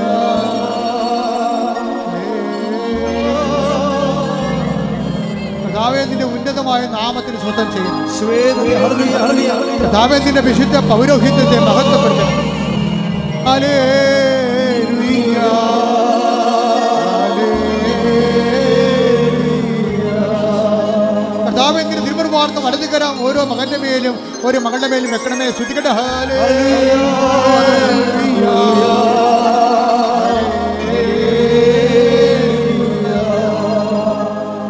മനുഷ്യന്റെ തലച്ചോറിനെ സ്പർശിക്കണമേ കർത്താവേ. തലച്ചോറ് സിസ്റ്റിനെ സ്പർശിക്കുന്ന കർത്താവേ. തൈറോയിഡിനെ സ്പർശിക്കുന്ന കർത്താവേ. സ്പോണ്ടിലോസിസിനെ സ്പർശിക്കുന്ന കർത്താവേ. തൈറോയിഡിനെ സ്പർശിക്കണമേ കർത്താവേ. ടിപ്പലിനെ സ്പർശിക്കുന്ന കർത്താവേ. നെഞ്ചിനെ സ്പർശിക്കണമേ കർത്താവേ. ശ്വാസകോശങ്ങളെ സ്പർശിക്കണമേ കർത്താവേ. ശ്വാസകോശങ്ങളെ സ്പർശിക്കണമേ കർത്താവേ. ദൈവത്തിന്റെ ശക്തി, ദൈവത്തിന്റെ ശക്തി, ദൈവത്തിന്റെ കരുണ മക്കളിലേക്ക് ആവശ്യിക്കട്ടെ. യേശു ക്രിസ്തുവിന്റെ നാമത്തിൽ സൗഖ്യം പ്രാപിക്കട്ടെ. ഹല്ലേലൂയ, ഹല്ലേലൂയ, ഹല്ലേലൂയ. ആരാധന, മഹത്വം, മഹത്വം. ആരാധന, ആരാധന.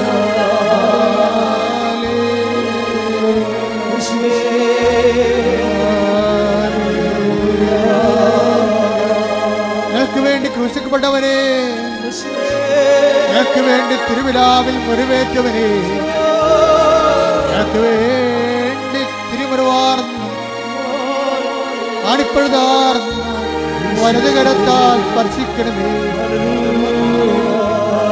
നിനക്ക് വേണ്ടി ക്രൂശിക്കപ്പെട്ടവനെ, നിനക്ക് വേണ്ടി തിരുവിലാവിൽ മുറിവേറ്റവനെ, എന്റെ വലത് കരത്താൽ, എന്റെ ആണിപ്പഴുതാർന്ന വലത് കരത്താൽ കർത്താവേ അങ്ങയുടെ മക്കളെ സ്പർശിക്കണമേ. ഓൺലൈനിൽ പ്രാർത്ഥിക്കുന്നവര്, തീർത്ഥാടനത്തിൽ പ്രാർത്ഥിക്കുന്നവര്, കർത്താവേ നിന്റെ അത്ഭുത കരത്താൽ അടിപ്പിട പോലെ, കർത്താവിന്റെ അത്ഭുത കരത്താൽ അടിപ്പിട പോലെ വൈദാഘാതം പോലെ ദൈവികമായ ശക്തി ഒഴുകട്ടെ. യേശു ക്രിസ്തുവിന്റെ ഉന്നതമായ നാമത്തിൽ ദൈവികമായ ശക്തി ഒഴുകട്ടെ.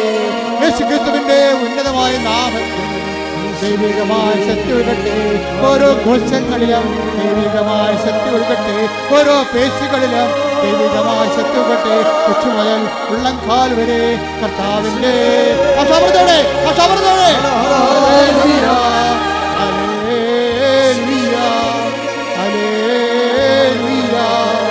എനിക്ക് വേണ്ടി ക്രൂശിക്കപ്പെട്ടവരെ, എനിക്ക് വേണ്ടി തിരുവിലാവിൽ മുറിവേറ്റവരെ, എനിക്ക് വേണ്ടി മൃത്യുടം ചൂടിയവരെ, എനിക്ക് വേണ്ടി മൃത്യുടം ചൂടിയവരെ, നിന്റെ മുൾക്കിടത്ത് നൽകുന്ന വിശുദ്ധമായ രക്തം കർത്താവേ, നിന്റെ മുൾക്കിടത്ത് നൽകുന്ന വിശുദ്ധമായ രക്തം കർത്താവേ, കൊച്ചു മുതൽ ഉള്ളംകാൽ വരെ പടരട്ടെ. കർത്താവിന്റെ രക്തം, കർത്താവിന്റെ രക്തം, കർത്താവിന്റെ രക്തം ഓരോ കോശങ്ങളിലും ഓരോ പേശികളിലും കർത്താവിന്റെ രക്തം പടരട്ടെ. കർത്താവിന്റെ രക്തം പടരട്ടെ.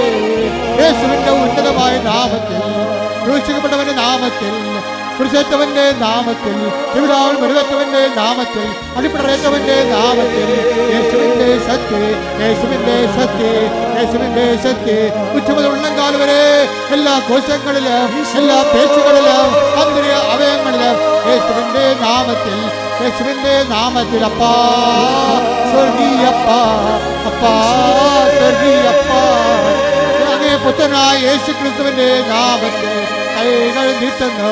അപ്പാ സ്പർശിക്കണമേ. യേശുവിന്റെ നാമത്തിൽ സൗഖ്യം നൽകണമേ. യേശുവിന്റെ നാമത്തിൽ എല്ലാ തടസ്സങ്ങളും എല്ലാ ദോഷങ്ങളും എല്ലാ ദുരിതങ്ങളും എല്ലാ കഷ്ടപ്പാടുകളും എല്ലാ വിഷമസന്ധികളും യേശുവിൻ്റെ നാമത്തിൽ, യേശുവിൻ്റെ നാമത്തിൽ, യേശുവിൻ്റെ നാമത്തിൽ മാറാ രോഗങ്ങൾ, യേശുവിൻ്റെ നാമത്തിൽ മാറാ രോഗങ്ങൾ, യേശുവിൻ്റെ നാമത്തിൽ, യേശുവിൻ്റെ നാമത്തിൽ, യേശുവിൻ്റെ നാമത്തിൽ തീരാ രോഗങ്ങൾ, യേശുവിൻ്റെ നാമത്തിൽ തീരാ രോഗങ്ങൾ മാറിപ്പോകട്ടെ, മാറിപ്പോകട്ടെ. ശ്രുതികടേ, ശ്രുതികടേ. ഹല്ലേലൂയ, ഹല്ലേലൂയ, ഹല്ലേലൂയ.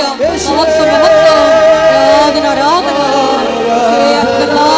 അടയാളങ്ങളാലും അങ്ങയുടെ നാമത്തെ ഈ ആരാധനയിലൂടെ വീണ്ടും വീണ്ടും മഹത്വപ്പെടുത്തണമേ. ഹല്ലേലൂയ, ഹല്ലേലൂയ. മഹത്വം, മഹത്വം. ആരാധന, ഹല്ലേലൂയ. ഉമനീർ ഗ്രന്ഥികളെ, ഇടതുവശത്തെ ഉമനീർ ഗ്രന്ഥികളെ, അത് പഴുത്ത് കറുത്ത നിറമായിരിക്കുന്ന വ്യക്തിയെ, സ്ത്രീയാണ് കർത്താവ് സുഖപ്പെടുത്തിക്കൊണ്ടിരിക്കുന്നത്. ഹല്ലേലൂയ, ഹല്ലേലൂയ. യേശുവേ നന്ദി. രോഗസൗഖ്യ സന്ദേശത്തിന് നന്ദി പറയുന്നു. വലത് കൈയിലും ഇടത് കൈയിലും വാച്ചുകൾ മാറ്റി മാറ്റി കെട്ടുന്ന മെറ്റൽ അലർജിയുള്ള വ്യക്തിയെ കർത്താവ് സ്പർശിച്ചുകൊണ്ടിരിക്കുന്നു. ഹല്ലേലൂയ, ഹല്ലേലൂയ. മഹത്വം, മഹത്വം. ആരാധന, ആരാധന. ഒരു ചെരുപ്പും പാകമാകുന്നില്ല, ഒരു ചെരുപ്പ് ഇടാൻ പറ്റുന്നില്ല. കാലിന് ആണി പോലുള്ള തളർച്ചയുണ്ട്, രോഗങ്ങളുണ്ട്, കാലിന് തളർച്ചയുണ്ട്, അതുപോലെ തന്നെ കാലിൽ ശോഷിക്കുന്ന അവസ്ഥയുണ്ട്. ആ വ്യക്തിയെ കാലുകൾക്ക് വ്രണമുണ്ട്. ആ വ്യക്തികളെ കർത്താവ് സ്പർശിച്ചുകൊണ്ടിരിക്കുന്നു. ഹല്ലേലൂയ, ഹല്ലേലൂയ. മഹത്വം, മഹത്വം. ആരാധന. ഹല്ലേലൂയ. കോശങ്ങളെ ടെസ്റ്റ് ചെയ്യാൻ കൊടുത്ത് ബയോപ്സി കൊടുത്തിരിക്കുന്ന വ്യക്തികളെ കർത്താവ് കാണിക്കുന്നുണ്ട്. ശരീരത്തിൽ വൈ പോലെ ജംഗ്ഷൻ പതിക്കുന്ന സ്ഥലങ്ങളിൽ നിന്ന് ബയോപ്സിക്ക് പോയിട്ടുള്ള വ്യക്തികളെ കർത്താവ് ഈശ്വമിശിഹായുടെ നാമത്തിൽ സുഖപ്പെടുത്തുന്ന, പൂർണ്ണമായി സൗഖ്യപ്പെടുത്തിയിരിക്കുന്നു. ഹല്ലേലൂയ, ഹല്ലേലൂയ, ഹല്ലേലൂയ. രോഗങ്ങളുടെ സൗഖ്യത്തിന് നന്ദി പറയുന്നു. ഹല്ലേലൂയ. വീണ്ടും കർത്താവ് കോശങ്ങളെ തന്നെ കാണിച്ചുകൊണ്ടിരിക്കുന്നത്. ഓരോ കോശങ്ങളെയും ശരീരത്തിൻ്റെ ആന്തരികമായ അവയവങ്ങൾക്കുണ്ടായിരിക്കുന്ന കോശങ്ങളെ, ആ കോശങ്ങൾക്കുണ്ടായിരിക്കുന്ന കോശങ്ങൾ കറുത്ത് വന്നിരിക്കുന്നത്, അത് ഡെഡായിട്ടുള്ള സെൽസുകൾ ഉണ്ടാകുന്നതാണ്. അതിന് ക്യാൻസർ എന്ന മറ്റു രോഗങ്ങൾ എന്ത് വേണമെങ്കിലും പറയാം. പക്ഷെ ആ കർത്താവ് ആ രോഗികളെ സ്പർശിച്ചുകൊണ്ടിരിക്കുന്ന, സൗഖ്യത്തേക്ക് നയിച്ചുകൊണ്ടിരിക്കുന്ന. ശ്രുതിക്കട്ടെ. ഹല്ലേലൂയ, ഹല്ലേലൂയ. യേശുവേ നന്ദി. ആരാധന. ഇവിടെയുള്ള അവിടുത്തെ സാന്നിധ്യത്തിന് നന്ദി പറയുന്നു. മുട്ടേ നിൽക്കുക. സമാപന ആശീർവാദ സമയമാണ്. ദേവമാതാവിന്റെ മധ്യസ്ഥയിലെ ദിവ്യാരണി സന്നിധിയിൽ സമർപ്പിച്ച് കിട്ടിയ എല്ലാ രോഗസൗഖ്യങ്ങൾക്കും നന്ദി പറഞ്ഞുകൊണ്ട് നമുക്കൊരു നിമിഷം ദിവ്യാരണി സന്നിധിയിലായിരിക്കാം. ഞാനല്ലാതെ മറ്റൊരു ദൈവം ഉണ്ടാകരുതെന്ന് വലിയ വചന വെളിപാട് നൽകിയതിന് നന്ദി പറയുന്നു. ഈശോയെ, ഏത് ജീവിത സാഹചര്യങ്ങളിലും ക്ലേശ സമയങ്ങളിലും നീയാണ് കർത്താവ് എന്ന് ഉറക്കി പ്രഖ്യാപിച്ച് ജീവിത സാക്ഷ്യം നൽകുവാൻ ഈ ആരാധനയിലൂടെ ഞങ്ങളെ തിരഞ്ഞെടുത്ത് അഭിഷേകം ചെയ്യണമെന്ന് ഒരു നിമിഷം ഞങ്ങൾ പ്രാർത്ഥിക്കുന്നു. ഞങ്ങളുടെ കൃപാവര പ്രവൃത്തികളിലൂടെയും സാക്ഷ്യ ജീവിതത്തിലൂടെയും ഞങ്ങളുടെ വെളിച്ചം മറ്റുള്ളവർക്ക്, നീയാകുന്ന ക്രിസ്തുവിൻ്റെ വെളിച്ചം മറ്റുള്ളവർക്ക് പകർന്നു കൊടുക്കുവാൻ ഞങ്ങളെ അഭിഷേകം ചെയ്യണമേ എന്ന് പ്രാർത്ഥിച്ചുകൊണ്ട് ശിരസ് നമിച്ച് നമുക്ക് ദിവ്യകാരുണ്യനാഥൻ്റെ ആശീർവാദം സ്വീകരിക്കാം.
പരിശുദ്ധ പരമമാ ദിവ്യകാരുണ്യമേ, എന്നും അങ്ങേക്കാരാധന.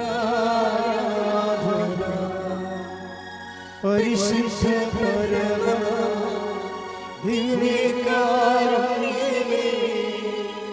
എന്നും അങ്ങേക്കാരാധന.